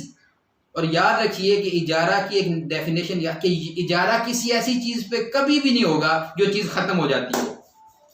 केले का इजारा नहीं होगा क्योंकि खा लेंगे ख़त्म हो गया। पेट्रोल का इजारा इस्तेमाल हो जाएगा। तो हर वो चीज़ जो अपने वजूद को कायम रखती है उसके ऊपर इजारा हो जाएगा। हाँ, उसकी डेप्रिसिएशन होगी। लाइफो फाइफो मेथड को समझते हुए उसकी आप डेप्रिसिएशन तो काउंट करेंगे, अमॉर्टाइजेशन तो उसकी करेंगे, लेकिन उसकी यूज ऑफ फ्रैक्ट हाँ उसकी डेप्रिसिएशन तो आएगी, मगर वो अपना वजूद बरकरार रखेगी। ऐसी सर्विसेज हैं, आपने ड्राइवर की जब सर्विसेज दे दी तो क्या उसके बाद वो गाड़ी चलाना भूल जाएगा? ठीक है, तो ये एक बड़ी खास बात है, इसको अपने पास नोट कर लें कि जो चीज यूटिलाइजेशन के बाद अपना वजूद खो दे कभी भी उसके ऊपर इजारा नहीं हो सकेगा। उस चीज का वजूद रहना जरूरी है। अब जब इजारा की समझ आ गई, ठीक है, इसका मतलब है कि आप रेंट जा। और बड़ी जो क्वेश्चन पूछा था भाई ने, बहुत वैलिड क्वेश्चन था कि यहाँ पे रेंट को तय करना अलाउड है, तय नहीं करेंगे तो शरिया का इशू है इसके ऊपर। तो जो भी रेंट होगा वो आपको तय करेंगे, वरना क्या होगा, सूद का एक आपने एलिमेंट पढ़ा था, दूसरा एक एलिमेंट है जिसको हम गरर कहते हैं, अनसर्टेनिटी कहते हैं। ठीक है, कि ऐसी अनसर्टेनिटी, ऐसी एम्बिग्यूटी कि जिस जो माली मामलात के अंदर हो और जो दो पार्टीज के दरमियान कन्फ्लिक्ट का बायस बने। लेने वाले को ये ना पता हो कि मैं क्या ले रहा हूं, देने वाले को ये ना पता हो मैं क्या सेल कर रहा हूं, तो इस सूरत को गरर कहते हैं। गरारा से गरर है, आगे वाला हिस्सा उतार लें तो गरर, गा गैन रा रा गरर। ठीक है, तो अनसर्टेनिटीज को कहते हैं। तो इसका मतलब है कि रेंट को अगर आप तय नहीं करेंगे तो गरर की सूरत है कि अमंग पार्टीज आगे जाके क्या हो सकता है, कन्फ्लिक्ट का बायस बन सकता है। क्लियर होगी बात? इजारा की बुक को भी थोड़ी देर के लिए बंद कर दें। अब आ जाए डिमिनिशिंग मुशारका के ऊपर। डिमिनिशिंग मुशारका और इजारा, मैंने बताया ये लायबिलिटी साइड पे यूज होता है। आप ब्रांचेस में जाएं, वो आपको घर भी डिमिनिशिंग मुशारका पे देते हैं, गाड़ी भी डिमिनिशिंग मुशारका पे देते हैं। पहले ज्यादा होता था इजारा की बेस पे गाड़ी देते थे, लेकिन आपको खत्म, ज्यादातर आप शिफ्ट करके डिमिनिशिंग। हाँ, अब इजारा को डिमिनिशिंग मुशारका का पार्ट के तौर पर या उसके साथ एक कंट्रैक्ट के तौर पर समझ के लेके चला जाता है। ठीक है, वो आगे कुछ 9 प्रिंसिपल्स थे और मैंने आपको बताया कि वो इतना वो कायदे आज़म ने क्या फरमाया था कि उतना खाओ जितना हजम कर सको और उतना पढ़ो जितना जज्ब कर सको। तो आज हम उतना ही पढ़ते हैं जिन चीज़ों को जो आपको चीज़ें खैर बार बार पढ़ेंगे आप इंशाल्लाह, ये आपको हो जाएंगे। और फिर भी कुछ हुआ तो मैं आखिर पे इंशाल्लाह अपनी कॉन्टैक्ट इन्फॉर्मेशन भी दे दूंगा, मैं हाजिर हूँ उसके लिए। तो अब ये हुआ कि जब आपने इजारा को समझ लिया, अब डिमिनिशिंग मुशारका क्या है। डिमिनिशिंग इंग्लिश में लिख दिया कि DIMINSHING, डिमिनिशिंग। उर्दू में इसको लिख लें मुतनाकिसा, मीम ता नून काफ अलिफ स्वाद हा, मुशारका अल मुतनाकिसा या डिमिनिशिंग मुशारका। अगर कौमी जुबान में याद रह जाए तो डिमिनिशिंग मुशारका। ठीक है, हमारी कौमी जुबान है ना इंग्लिश। तो अब ये है कि उसको मैं एक दफ़ा कोयटा में था क्या वहाँ पे ट्रेनिंग में, तो वहाँ पे मुझसे मैं क्वेश्चन कर रहा था। वहाँ पे आपको पता है ना कि माशाल्लाह हमारे पठान भाई हैं, तो मैं काफ़ी देर जब बोलता रहा, स्लाइड इंग्लिश की काफ़ी सारी चली, इसलिए मैंने आज स्लाइड आपसे शेयर नहीं की। तो उनमें से एक भाई बोले कि सर हमारा कौमी ज़ुबान तो उर्दू है, अब तो नोटिफिकेशन भी हो गया, तो आपने स्लाइड्स जो है वो इंग्लिश में क्यों बनाया? मैंने कहा हाँ, हमारा कौमी ज़ुबान उर्दू है और ये जो नोटिफिकेशन हुआ है ये भी इंग्लिश ज़ुबान में हुआ है। तो लिहाजा अपनी ज़ुबान में अल्लाह करे चीज़ें आ जाए, डेवलप हो जाए, मिल जाएंगी आपको। है फ्रीक्वेंटली आस्क्ड क्वेश्चंस आपको इस्लामिक बैंक्स के जो है वो स्टेट में आखिर में इंशाल्लाह लिटरेचर भी कुछ शेयर करूँगा आपसे, उसको आप देख लीजिएगा। मेजॉरिटी चीज़ें आपको उर्दू में मिल जाएंगी। तो खैर अब ये हुआ कि डिमिनिशिंग मुशारका को समझ लें कि ये पार्टनरशिप की किस्म है। एक तो चीज़ समझ आ गई। दूसरा, जब हमने शुरू में मुशारका पढ़ा था तो हमने क्या कहा था कि पार्टनरशिप जिसमें सारी पार्टीज फाइनेंशियल कंट्रीब्यूशन कर रही होंगी तभी तो वो पार्टनरशिप है। ठीक है, अब प्रॉफिट कैसे होगा, वही बात है प्री डिटर्मिन्ड रेशियो के हिसाब से। अब लॉस किस हिसाब से होगा?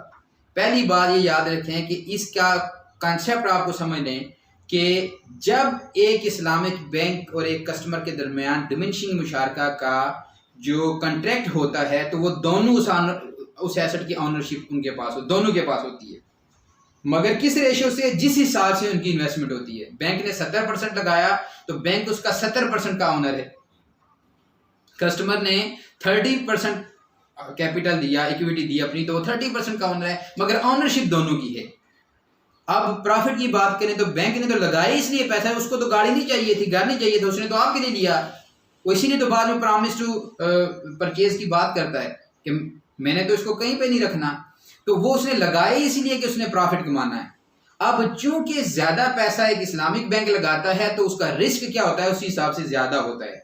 इसलिए इस्लाम ने कहा कि जिसका रिस्क ज्यादा है, ठीक है, वो ये हक रखता है अल-खिराज बिदमान के हिसाब से और रिस्क जो entitlement of profit with risk and liability के कंसेप्ट के हिसाब से कि वो क्या करता है, वो उसी हिसाब से प्रॉफिट भी लेने का ज्यादा हकदार है। ठीक है, अब लॉस की बात करें, खुदा न खास्ता जब हुई वो इस्लामिक बैंक की ब्रांच से बाहर निकला, डिस्ट्रक्शन होगी, नेग्लिजेंस नहीं थी कस्टमर की, ठीक है, तो अब जो लॉस है जिसकी जितनी इन्वेस्टमेंट है उसी हिसाब से, बैंक की ज्यादा इन्वेस्टमेंट थी तो लॉस भी उसको ज्यादा चला जाएगा, कस्टमर की इन्वेस्टमेंट कम थी उसको लॉस भी। ठीक है, आमतौर पे इस्लामिक बैंक फिर क्या करते हैं, वो तकाफुल करवा लेते हैं। वो तकाफुल के ऊपर फिर कभी मैम अनम के साथ को टाइमिंग रख के इंशाल्लाह आपके साथ सेशन करेंगे, वो एक अलग दुनिया है, उसके ऊपर इंशाल्लाह अलग से बात करेंगे। और सोहेल साहब और तिजारा के साथ जब कभी कोई बना सिलसिला, तो अब क्या हुआ कि लॉस को वो ऐसे मिटिगेट करते हैं, मगर ये बुनियादी तौर पे आपने याद रखना है कि आप among the parties profit and loss कैसे होता है मुशारका में। अब क्या होगा, डिमिनिशिंग मुशारका इसको क्यों कहते हैं कि विद अब उसके यूनिट्स बन जाते हैं। वो जो 70,000 इस्लामिक बैंक ने लगाया, 30% लगाया, मतलब 100 रुपए की चीज थी, 70 रुपए लगाए इस्लामिक बैंक ने, कस्टमर ने लगाए 30 रुपए, तो 30 रुपए का तो ऑनर कस्टमर बन गया। अब वो जो बाकी 70 रुपए हैं इस्लामिक बैंक उनको 70 हिस्सों में डिवाइड कर लेता है। तो फिर क्या करता है इस्लामिक बैंक, हर मंथ उस एक तो उसके 70 जो शेयर्स हैं उसके ऊपर कस्टमर से क्या चार्ज कर रहा होता है, इजारा उजरत चार्ज कर रहा होता है कि भाई शेयर तो मेरा है मगर यूटिलाइज तुम उसका यूज ऑफ रैक्ट कर रहे हो, तो उस 70 के ऊपर मुझे क्या दो, तुम इजारा दो, मुझे रेंट दो, मुझे उसके ऊपर उजरत दो। प्लस उन 70 हिस्सों की जब यूनिट्स बन जाते हैं, हर उस मंथ में 1 यूनिट 2 यूनिट जो भी एक तय होता है, केस टू केस होता है, वो कस्टमर उसको बाई करना शुरू कर देता है। ठीक है, तो कस्टमर की ऑनरशिप इंक्रीज करती जाती है और जो इस्लामिक बैंक है उसकी ऑनरशिप क्या करती है, डिक्रीज करती है। जब ऑनरशिप उसकी डिक्रीज करती है, इसका क्या होता है, कैपिटल बढ़ना शुरू हो जाता है। इसी बेस पे उनकी जो पार्टनरशिप है वो क्या कर, उसको डिक्लाइनिंग पार्टनरशिप कहते हैं, डिमिनिशिंग पार्टनरशिप कहते हैं और मुशारका अल मुतनाकिसा कहते हैं। तो इसकी बेस के ऊपर इस्लामिक बैंक्स आपको लायबिलिटी साइड पे गाड़ियां देते हैं, घर देते हैं, आप यही उठा के आप एसेट साइड पे ले जाएं। तो एसेट साइड पे भी अब एसेट साइड कौन सी होती है, जिसमें कोई इस्लामिक बैंक अपना पैसा फाइनेंस कर रहा है, इन्वेस्ट कर रहा है, क्योंकि इस्लामिक बैंक ने लोन तो देना नहीं है। तो एक चीज यहाँ पे भी तय रख लें कि इस्लामिक बैंक फाइनेंसिंग साइड पे भी जब पैसा देता है, फाइनेंस करता है, तो वो इस चीज की श्योरिटी करता है कि किसी अनएथिकल जगह पे, नॉन शरिया कंप्लाइंट जगह पे वो उसको यूटिलाइज नहीं कर सकता। और एक ह्यूज कास्ट इस्लामिक बैंक लगाता है कि जिसमें वो उसकी शरिया कंप्लाइंस को मैनेज करने के लिए बाकायदा विजिट होते हैं। इस्लामिक बैंक के डिमिनिशिंग मुशारका करने से पहले देख के आए जरा एसेट मौजूद है या किसी क्लाइंट ने सिर्फ पैसा जो है वो लेके बार से जो है वो उसकी बगैर किसी एसेट के ट्रांजेक्शन किए जा रहे हैं, तो इसके ऊपर एक कास्ट लगती है। फिर अब इस्लामिक बैंक के अंदर क्रेडिट कार्ड नहीं है, सोर्स ऑफ इनकम नॉन शरिया कंप्लाइंट हो, ना पैसा ले सकता है ना यूटिलाइज कर सकता है, अनएथिकल हो, इस्लामिक बिजनेस एथिक्स के खिलाफ हो, कॉर्पोरेट सोशल रिस्पॉन्स, यानी इस्लामिक जो लॉ है वो बिल्ट इन है उसके अंदर कॉर्पोरेट सोशल रिस्पॉन्सिबिलिटी।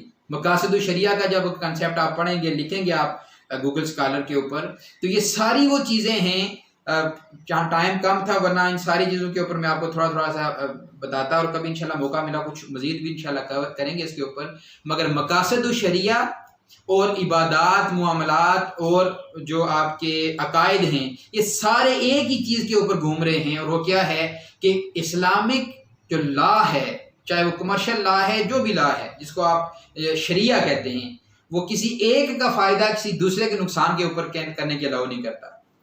वो जो मकासद सुद्दु शरिया का कंसेप्ट में हिफ्ज़ माल की बात करता है कि किसी बेवा के पैसे को वो कहेगा अगर बेवा आ गई है तो हिफ्ज़ माल क्या है, उसको बैंक का टारगेट था करंट अकाउंट में रखना, मगर मकासद शरिया ये कहते हैं कि नहीं, उसको सेविंग और TDRs का भी बताओ। बात समझ रहे हैं? उसके बाद किसी ऐसी जगह पे हिफ्ज़ माल अपना भी करना है, मकासद शरिया में कस्टमर्स का भी करना है। करंट अकाउंट में जो पैसा लिया, सेविंग में लिया, कहीं ऐसी जगह पे ना लगा दो जहाँ पे पैसा उसका ज़ाया चला जाए, तो उसके भी आपने हिफ्ज़ माल रखना है मकासद शरिया। तो इसके अंदर कॉर्पोरेट सोशल रिस्पॉन्सिबिलिटी भी आ गई मकासद शरिया के साथ, इस्लामिक बिजनेस एथिक्स आ गए, ठीक है। अनएथिकल एक्टिविटीज़ और अन इस्लामिक यानी शराब निकल गई, शराब को कोई इस्लामिक बैंक फाइनेंस नहीं करेगा।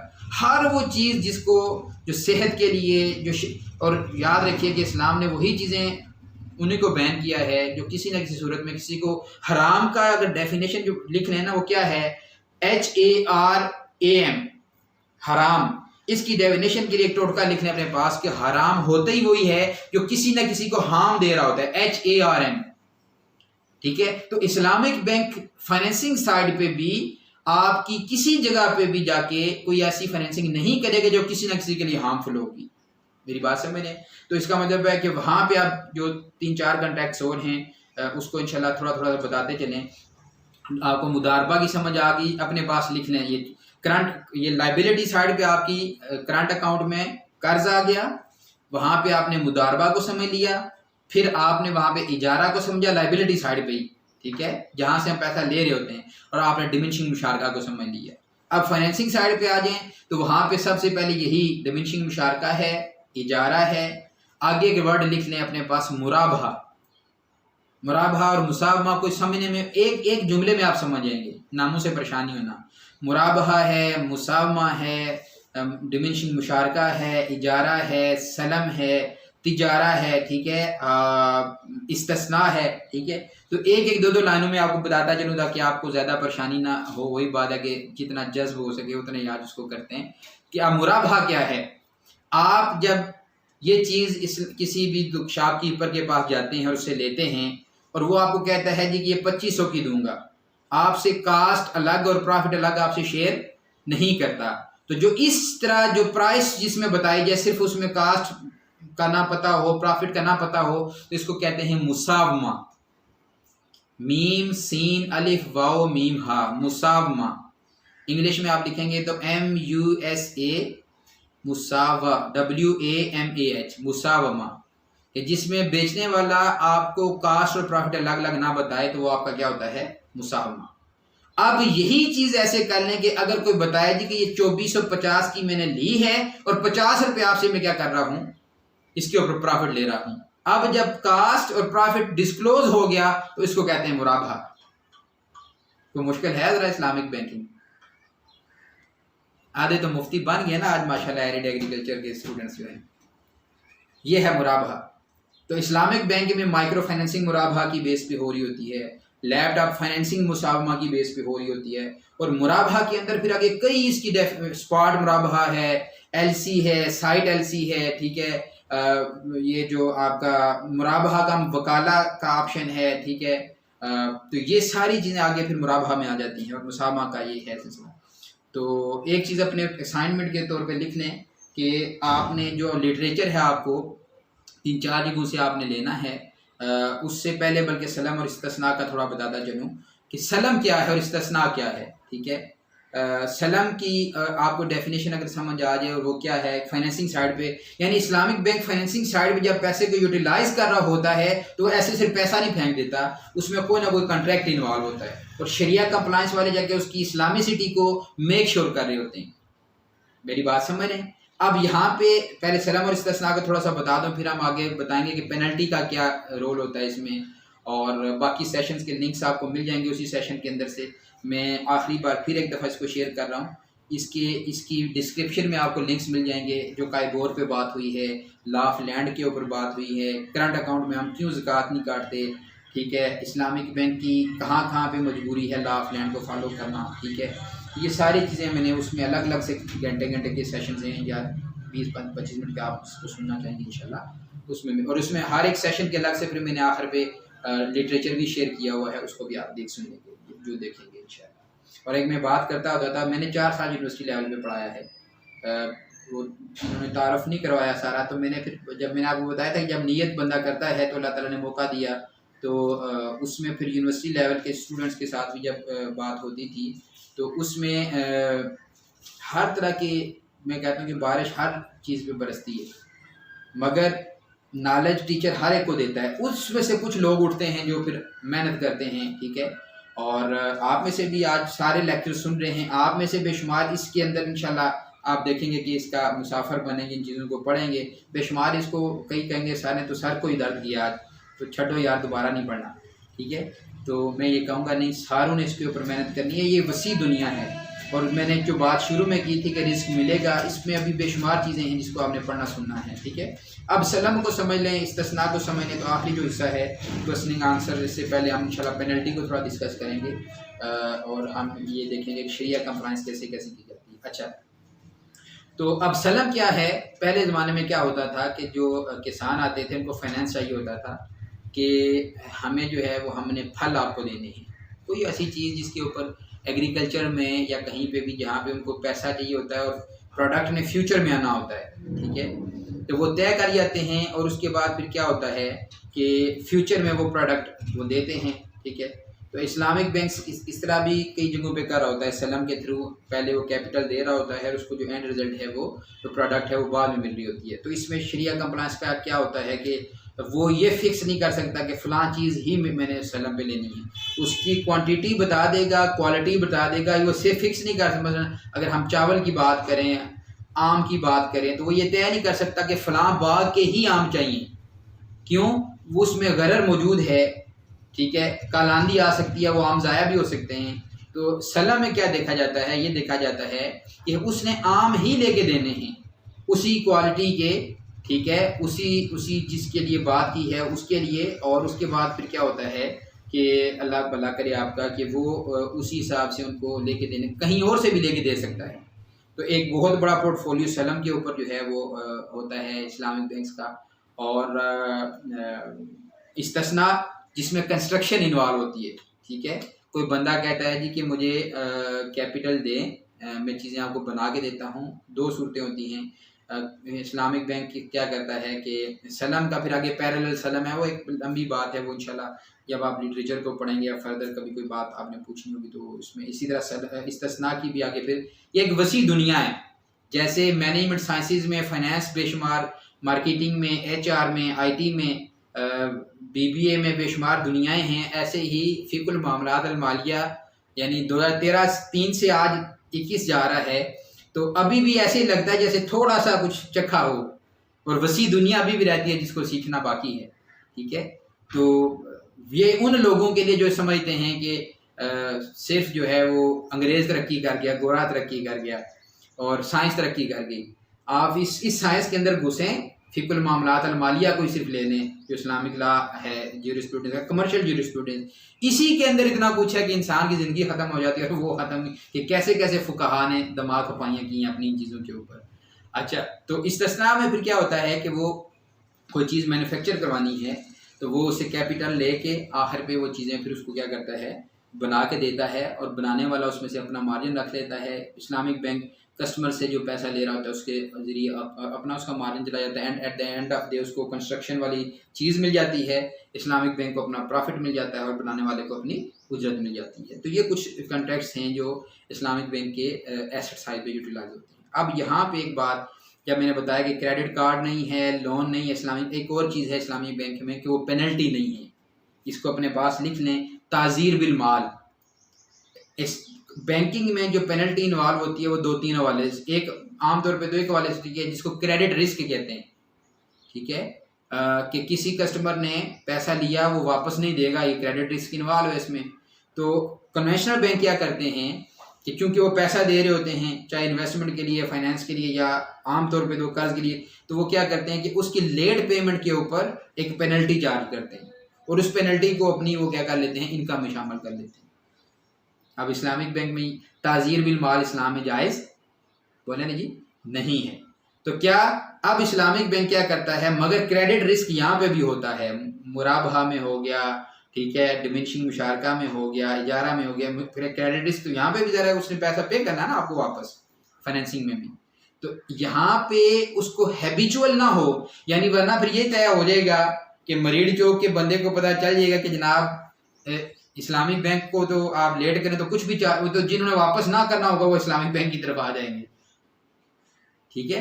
तो फिर इस्लामिक बैंक क्या करता है कि यस, वो कहता है जी ताजीर बिल माल अलाउड नहीं है, हम इसकी जो पेनल्टी है इसको हम लेके अपनी प्रॉफिट में शामिल नहीं करेंगे, मगर इसको पेनल्टी इसको लगाएंगे क्योंकि ये हैबिचुअल ना हो, ठीक है। तो उस पेनल्टी वाली अमाउंट को इस्लामिक बैंक क्या करता है, वो चैरिटाइज करता है। दूसरी पेनल्टी, दूसरी चैरिटी कहाँ पे इन्वॉल्व होती है इस्लामिक बैंकिंग में, वो भी अपनी इनकम में शामिल नहीं कर सकता कि कोई एक माली मामला। अब ये जो लोग कहते हैं जी कि चूंकि जो शरिया स्कॉलर्स होते हैं वो इस्लामिक बैंक के पे रोल पे होते हैं या शरिया बोर्ड, तो लिहाजा वो तो जाने देते होंगे जी ऐसी ही हर चीज़ भी, पहली बात ऐसा नहीं होता। मैं कहता हूँ थोड़ी देर के लिए सोचने, अगर ऐसा हो भी तो शरिया कंप्लायंस डिपार्टमेंट छोड़ देगा, शरिया ऑडिट छोड़ देगा, गलती पे आंखें बंद कर लेगा, शरिया बोर्ड छोड़े, एक्सटर्नल शरिया ऑडिट छोड़ेगा जो आए ही ये चेक करने के लिए कि आपने शरिया की कंप्लायंस की है या नहीं की। रेगुलेटर छोड़ेगा? कभी नहीं छोड़ेगा। तो अगर कोई ऐसा माली मामला इस्लामिक बैंक के अंदर वो निकल आता है जिसके अंदर नॉन शरिया कंप्लायंस निकल आए और वो मिकदार में ज़्यादा हो, यानी थोड़ी बहुत ना हो, ठीक ठाक हो, तो वो सारी की सारी इनकम चाहे वो बिलियंस में हो, इस्लामिक बैंक को वो भी क्या करनी पड़ती है, चैरिटाइज करनी पड़ती है, ठीक है, वो भी अपनी इनकम में शामिल। अब इसका अगर कोई कंसेप्ट पूछिएगा कन्वेंशनल बैंक में होता है, वो जहां पे भी पेनल्टी लगाता है उसको अपनी इनकम में शामिल कर लेता है। अच्छा, तीसरी जहां पे चैरिटी क्या इन्वॉल्व होती है कि जो डिविडेंड इनकम की प्योरिफिकेशन होती है, जब इस्लामिक बैंक मुख्तलिफ जगहों पे लगा रहा होता है और उसमें से कुछ पोर्शन निकल आता है नॉन शरिया कंप्लायंस इनकम का शामिल हो जाता है, ठीक है जी। तो उसकी जो अमाउंट है उसको भी इस्लामिक बैंक क्या कर रहा होता है, चैरिटाइज कर रहा होता है। अब यहाँ पे एक सवाल आता है कि सर वो जो चैरिटी करता है हमें क्या पता वो करता है या नहीं करता। यस, आपकी जो एनुअल रिपोर्ट होती है वो उसको बताना उसके ऊपर वाजिब है इस्लामिक बैंक के ऊपर कि उसने बताना ही बताना है कि मैंने इतनी अमाउंट को चैरिटी किया, ये इस मद की चैरिटी थी, ये इस मद की थी, और अपनी वो बुक्स के अंदर, अपनी अकाउंटिंग बुक्स के अंदर, रिकॉर्ड्स के अंदर उसको मेंशन करना ज़रूरी होता है। इवन देन ऑर्गेनाइजेशन का नाम लिखना भी ज़रूरी होता है। और मेजॉरिटी इस्लामिक बैंक्स में इंडिविजुअल्स को चैरिटी दी नहीं जाती, बैंक्स के अपने एम्प्लॉयज़ को चैरिटी दी नहीं जाती, वो ट्रस्ट या कोई एक्शन इदारे को दी जाती है और उसका प्रॉपर रिकॉर्ड होता है, ठीक है। कस्टमर को बाद का लिवरेज दे दी जाती है कि वो चैरिटी खुद भी करें, मगर फिर उसको चैरिटी के एविडेंसेस को क्या करना पड़ता है, शामिल करना पड़ता है, ठीक है। चैरिटी होगी। अब आपका अल्लाह भला करे, करंट लाइबिलिटी साइड पे हमने देख लिया चीज़ों को, एसेट साइड्स पे देख लिया। फिर याद रखें कि इस्लामिक बैंक्स के अंदर, मैंने रिपीट कर रहा हूँ, क्रेडिट कार्ड नहीं होता, कोई ऐसी जगह से पैसा ले नहीं सकता जो नॉन शरिया कंप्लाइंट इनकम से आ रहा हो, किसी ऐसी जगह पे यूटिलाइज नहीं कर सकता जो नॉन शरिया कंप्लाइंट हो, ठीक है। बेशुमार चीज़ों के ऊपर उसने अपने आप को आज भी हाथ बंद किए हुए। और फिर एक जो सवाल आता है कि क्या सर ये जो इस्लामिक बैंकिंग हो रही है ये मुकम्मल इस्लामिक है, ये सवाल हम भी किया करते थे, ठीक है।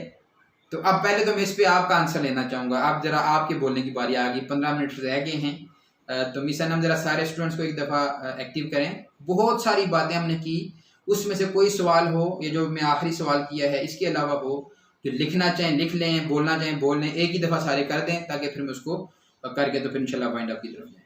जी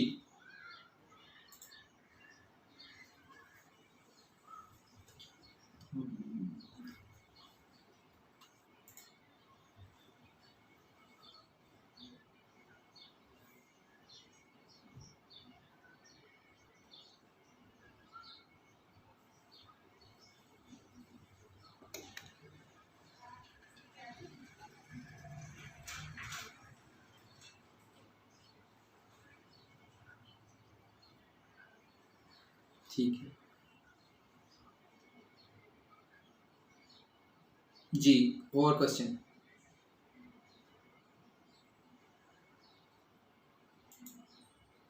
लिखें जो स्टूडेंट्स पहले इन्वॉल्व थे क्वेश्चनिंग में, तो मैं साथ साथ रिप्लाई करता जाता हूँ, आप लिखते जाएं। इसमें यह होता है कि मैम मुख्तलिफ जगहों पे इन्वेस्ट कर रहा होता है इस्लामिक बैंक ना, तो किसी जगह पे जहाँ पे उसने इन्वेस्ट किया उधर फील हुआ कि इतनी परसेंटेज से ज़्यादा कोई नॉन शरिया कंप्लाइंट कहीं से इनकम आ गई डिविडेंड के ऊपर ना, तो मतलब किसी जगह पे उसने इन्वेस्टमेंट की हुई थी और वहाँ से उसको, तो वो वाली सर्टन अमाउंट उसको क्या करना पड़ती है, चैरिटी करना पड़ती है, वो अपनी इनकम में उसको शामिल, यानी बतौर पार्टनर के या स्टेक होल्डर के या शेयर होल्डर के उसको उसमें से प्रॉफिट तो आ रहा होता है, लेकिन वो उस पर भी चेक लगाता है कि अगर उसका sources of non share compliant income अगर वो ज़्यादा निकल आए तो उस सारी को क्या करता है, वो अपनी प्रॉफिट में शामिल नहीं करता। इसके ऊपर मैं आपको पूरा एक वो एक डिटेल के ऊपर बात है, मैं इसका इंशाल्लाह आपको लिटरेचर अभी आखिर में बताता हूँ, आप उसको पढ़ लीजिएगा। जी, कोई और क्वेश्चन?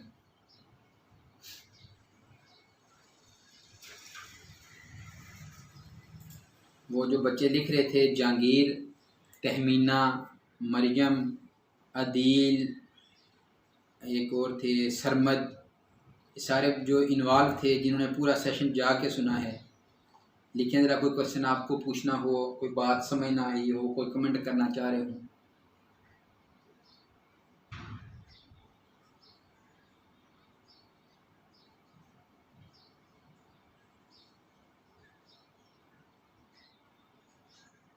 तो वो मैं जो आगे बात बताने लगा था मैम कि जब क्वेश्चन ना हो ना तो इसके दो मतलब होते हैं, एक तो ये होता है कि सारी बात समझ आ गई है, और एक ये मतलब होता है कि कुछ भी समझ नहीं आया, तो अब मैं क्या समझूं?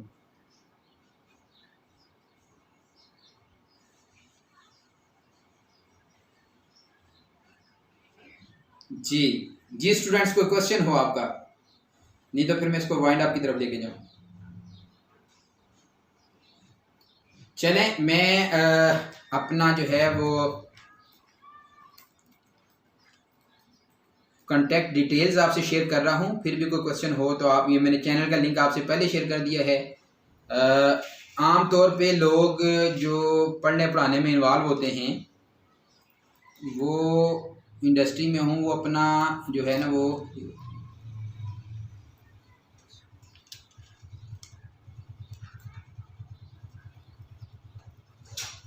मैंने आपसे अपना पर्सनल नंबर भी शेयर कर दिया है, इस पर जस्ट आपने व्हाट्सएप, टेक्स्ट और ऑडियो की इजाज़त होगी, कॉल्स के लिए आपने तंग नहीं करना, तो जब मौका मिलेगा इंशाल्लाह, और जॉब के हमारे कुछ ग्रुप्स हैं उसमें भी इंशाल्लाह आपको इन्वॉल्व कर देंगे, एक दो और ऑप्शंस हैं एकेडेमिया के हैं उसमें भी इंशाल्लाह आपको, तो उस पर जस्ट आपने अपना नाम लिख के एरिड एग्रीकल्चर का रेफरेंस दे देंगे, और कोई शार्ट क्वेश्चन होगा तो उसको भी इंशाल्लाह टाइम मिलते साथ इसको भी एड्रेस करेंगे। ईमेल मैंने अपना लिख दिया है, चैनल का आपको शेयर कर दिया है, बाकी सोशल मीडिया पे आप नाम के साथ आजकल आप तो इन चीज़ों में माशाल्लाह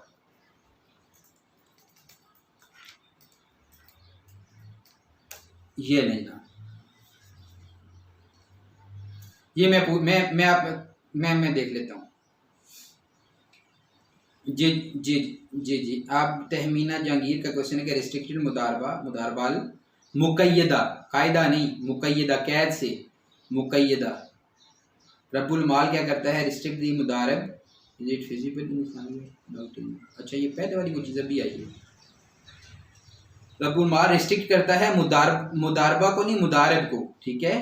इस्लामिक बैंक में फिजिबल तो है, कर सकता है, मुश्किल नहीं है, नामुमकिन नहीं है, बट मुश्किल है, महाल है, क्योंकि आप लाखों कस्टमर्स होंगे, हर एक कोई कहे जी वो फैजाबाद के फलां काम में इन्वेस्ट करें, कोई कहे जी वो न्यू सिटी के पास करें, DHA वाली साइड पे करें, फलां जगह पे करें, तो मुश्किल हो जाता है, तो महाल है, नामुमकिन नहीं है, ठीक है जी। अच्छा, दूसरा क्या आपने क्वेश्चन किया, रब्बुल माल stick the no it is possible but difficult, कहानी थोड़ा आपको कर दिया ना कि वो पॉसिबल नहीं होता है हर कस्टमर के हिसाब से ना, कि हर बंदा कहता रहे, मतलब एक इस्लामिक बैंक के अगर लाखों कस्टमर्स हैं, सिर्फ लाखों में से सिर्फ 10,000 ही लोग कहेंगे इधर इधर इधर इधर लगाना है, फिर तो इस्लामिक बैंक प्रॉफिट कमाने से गया ना, तो उसको ऑलरेडी पता है मैंने कहाँ पे लगाना है, तो इसलिए अनरिस्ट्रिक्टेड मुदारबा को प्रेफर किया जाता है, ठीक है। अच्छा जी सर जी, ऐसे आपने बताया इस्लामिक बैंकिंग में करंट अकाउंट जिसमें कोई इंटरेस्ट सूद का कंसेप्ट नहीं होता सर। कन्वेंशनल बैंक में भी करंट अकाउंट होता है तो क्या वो भी इंटरेस्ट और सूद से, इसका मतलब है मोहम्मद अदील या तो आप लेट आए हैं या आप उस वक्त जो है ना वो सो रहे थे। ये मैंने बात एड्रेस कर आया था कि इस्लामिक बैंक में भी करंट अकाउंट कर्ज के ऊपर होता है, वहाँ पे भी लोन पे होता है, मगर डिफरेंस क्या है, वो भी एंड रिजल्ट सही है, सेम है, वो भी कुछ नहीं देते, हम भी कुछ नहीं देते, मगर उसकी यूटिलाइजेशन में डिफरेंस है। इस्लामिक बैंक में करंट अकाउंट में दिया गया पैसा इस्लामिक बैंक इस्लामिक वे में, शरीयत कंप्लायंट वे में यूटिलाइज करता है और ज़ाहिर है वो उसकी इक्विटी बन जाती है ना, तो इस्लामिक बैंक उस पर कमा सकता है। बिल्कुल ऐसे ही जैसे आपने, मैं आपको नया इलाका नाम सोच लूँ, जो आपकी है ये शमशाबाद में कोई शॉप है, बंदे ने कहीं से पैसा लिया और उसने कहा जनाब कि मुझे आप जो है ना वो पैसा दें, अपने कारोबार को मैंने बढ़ाना है, ठीक है। तो अब उसको वो जो पैसा देगा तो अब उसकी इक्विटी बन गई, दिए ही कर्ज उसने इसलिए शर्त पे कि जब चाहोगे वापस ले लोगे। तो फिर क्या होता है, इस्लामिक बैंक उसके ऊपर उसको यूटिलाइज करके, जैसे दुकानदार अपने कर्ज में लिया गया उसके ऊपर प्रॉफिट कमा सकता है, इस्लामिक बैंक भी उस पर कमा सकता है, मगर एक श्योरिटी के साथ। कहता है जहाँ पे भी यूटिलाइज करूँगा इसको इक्विटी बना के, मगर इस्लाम के रूल्स के खिलाफ नहीं बनाऊँगा। ठीक हो गया, ठीक है। तो उसमें वो इधर सूद नहीं होता, कन्वेंशनल बैंक में इधर सूद नहीं होता, मगर आगे जब उसको यूटिलाइज करता है तो वो सूदी काम में करता है, जिसको मैंने कहा था गुनाह जारिया होता है। ठीक है जी, अच्छा जी, ठीक है जी। सोहेल भाई की तरफ से भी आ गया मेरा ख्याल क्वेश्चन। अच्छा जी, बिल्कुल। अब आखिरी हिस्से में लिटरेचर को नोट कर लें अपने पास। एक तो ये है कि गूगल स्कॉलर सबसे बेस्ट ऑप्शन है, वहाँ पे जाके ये टर्म्स लिखें, ठीक है। दूसरी चीज़ islamicfinancenews.com, ये अपने पास लिख लें।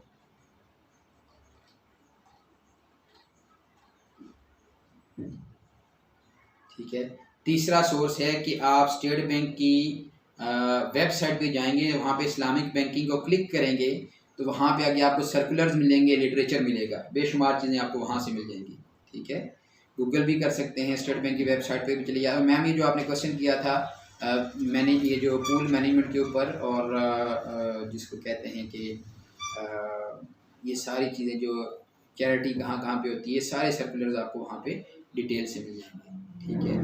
और आखिरी इसमें ये है कि आप जो मैंने बात की थी, यहाँ पे आपको ये जो इन्होंने ये ऑर्गेनाइज़ किया है उनका लिटरेचर भी आपको मिल जाएगा, इनके शार्ट कोर्सेज वगैरह होंगे। माशाल्लाह मैं इनको 2007 से जानता हूँ, जहाँ फिशानी से काम कर रहे हैं इस फील्ड में, और यूँ समझ लें कि उन लोगों में से हैं जो एक मिशन के साथ इस फील्ड को सर्व कर रहे हैं।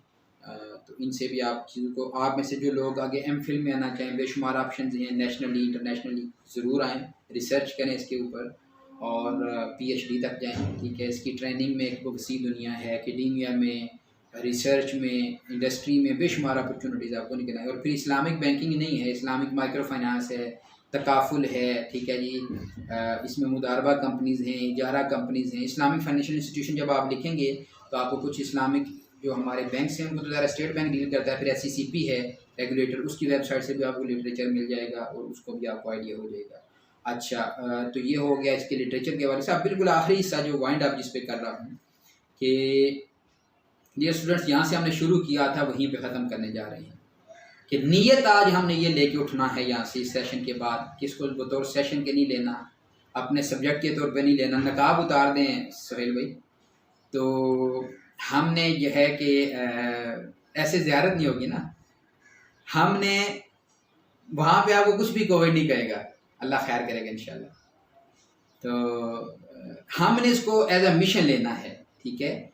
और हमने इस चीज़ को यूँ समझ लें कि ये सोचना है कि पूरी दुनिया से अगर आज हमने सूद को ख़त्म कर लिया तो समझे हमने मसला कश्मीर का हल निकाल लिया, फ़लस्तीन का हल निकाल लिया, अपनी ज़िंदगियों में आसानियाँ आ जाएंगी, सोसाइटी में आसानियाँ आ जाएंगी, बेबरकतियाँ ख़त्म हो जाएंगी, जॉबलेसनेस ख़त्म हो जाएगी, करप्शन ख़त्म हो, ये वबाएँ ख़त्म हो जाएंगी। ठीक है, ये सारा कुछ क्या है, हमने जो एक नेचुरल दीन था उसे हट के जो हमने ज़िंदगियाँ गुजारी, उसके ऊपर अल्लाह ताला की ज़ात हमसे नाराज़ है।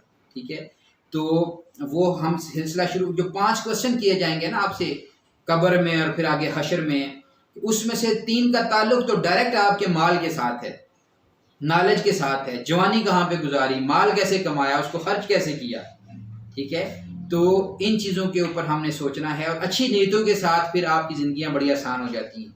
सुकून अलग मिलता है, अल्लाह ताला शोहरत आपके कदमों में ला डालता है। दौलत तो मैंने शुरू में बताई थी कि जो आम बंदों को दे रहा है, काफिरों को दे रहा है, मुशरिकों को दे रहा है, तो वो बच्चा जिसने अच्छी नीयत के साथ जो आज से एक जज्बा लेके उठाए, क्या उसको नहीं देगा? ज़रूर देगा। ठीक है, तो लिहाजा एक अज़म के साथ उठें और इस्लामिक बैंकिंग को पढ़ें। मिस अनम के साथ मज़ीद आप उनसे चीज़ें पूछें। मैं फिर भी हाज़िर हूँ तकाफुल के ऊपर, इस्लामिक माइक्रो फाइनेंस के ऊपर, कंसल्टेंसी के ऊपर, जो भी चीज़ें ये आपसे सोहेल साहब और मिस अनम आपके थ्रू कैरियर इसके ऊपर हम यहाँ पे अपनी यूटिलाइजेशन देंगे तो इंशाल्लाह मेरी खिदमत हाज़िर हूँ। तो सोहेल साहब के जो एक्स बॉस थे वो आखिर पे कोई ना कोई शेर ज़रूर सुनाया करते थे, तो आज मैं उन्हीं की सुन्नत को उन पे अमल करते हुए कि आप लोगों से भी यही मेरी दुआ भी है और आप लोगों से जो है वो यही मेरा पैगाम भी है कि शिकवाए जुल्मत शब से तो कहीं बेहतर था, शिकवाए जुल्मत शब से तो कहीं बेहतर था, अपने हिस्से की कोई शम्मा जलाते जाते। अस्सलामु अलैकुम वरहमतुल्लाहि वबरकातुहू।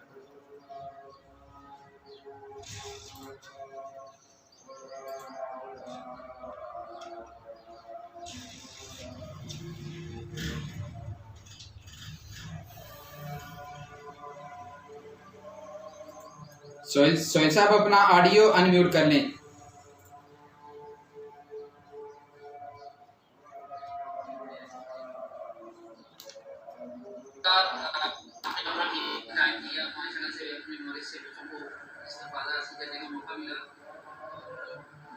मेरा मैसेज में थोड़ा सा बाहर चला गया था, उसके साथ जाना था, तो अभी वापस आया हूँ। मुझे मैसेज किया था खान साहब ने कि आप मेरा कह रहे थे कि सामने आएगा, तो मैं सामने ही हूँ, आपके साथ ही था, लेक्चर में सारा साथ साथ सुन रहा था। माशाल्लाह बड़ा अच्छा सेशन था और इस किस्म के सेशन हम इंशाल्लाह फ्यूचर में मैडम आपके साथ करते रहेंगे और बच्चों के हवाले से कोई भी किसी भी किस्म का टॉपिक अभी मार्को ने बताया, इसके हवाले से हम फिर आपके लिए ये सेशन नहीं करवाते रहेंगे।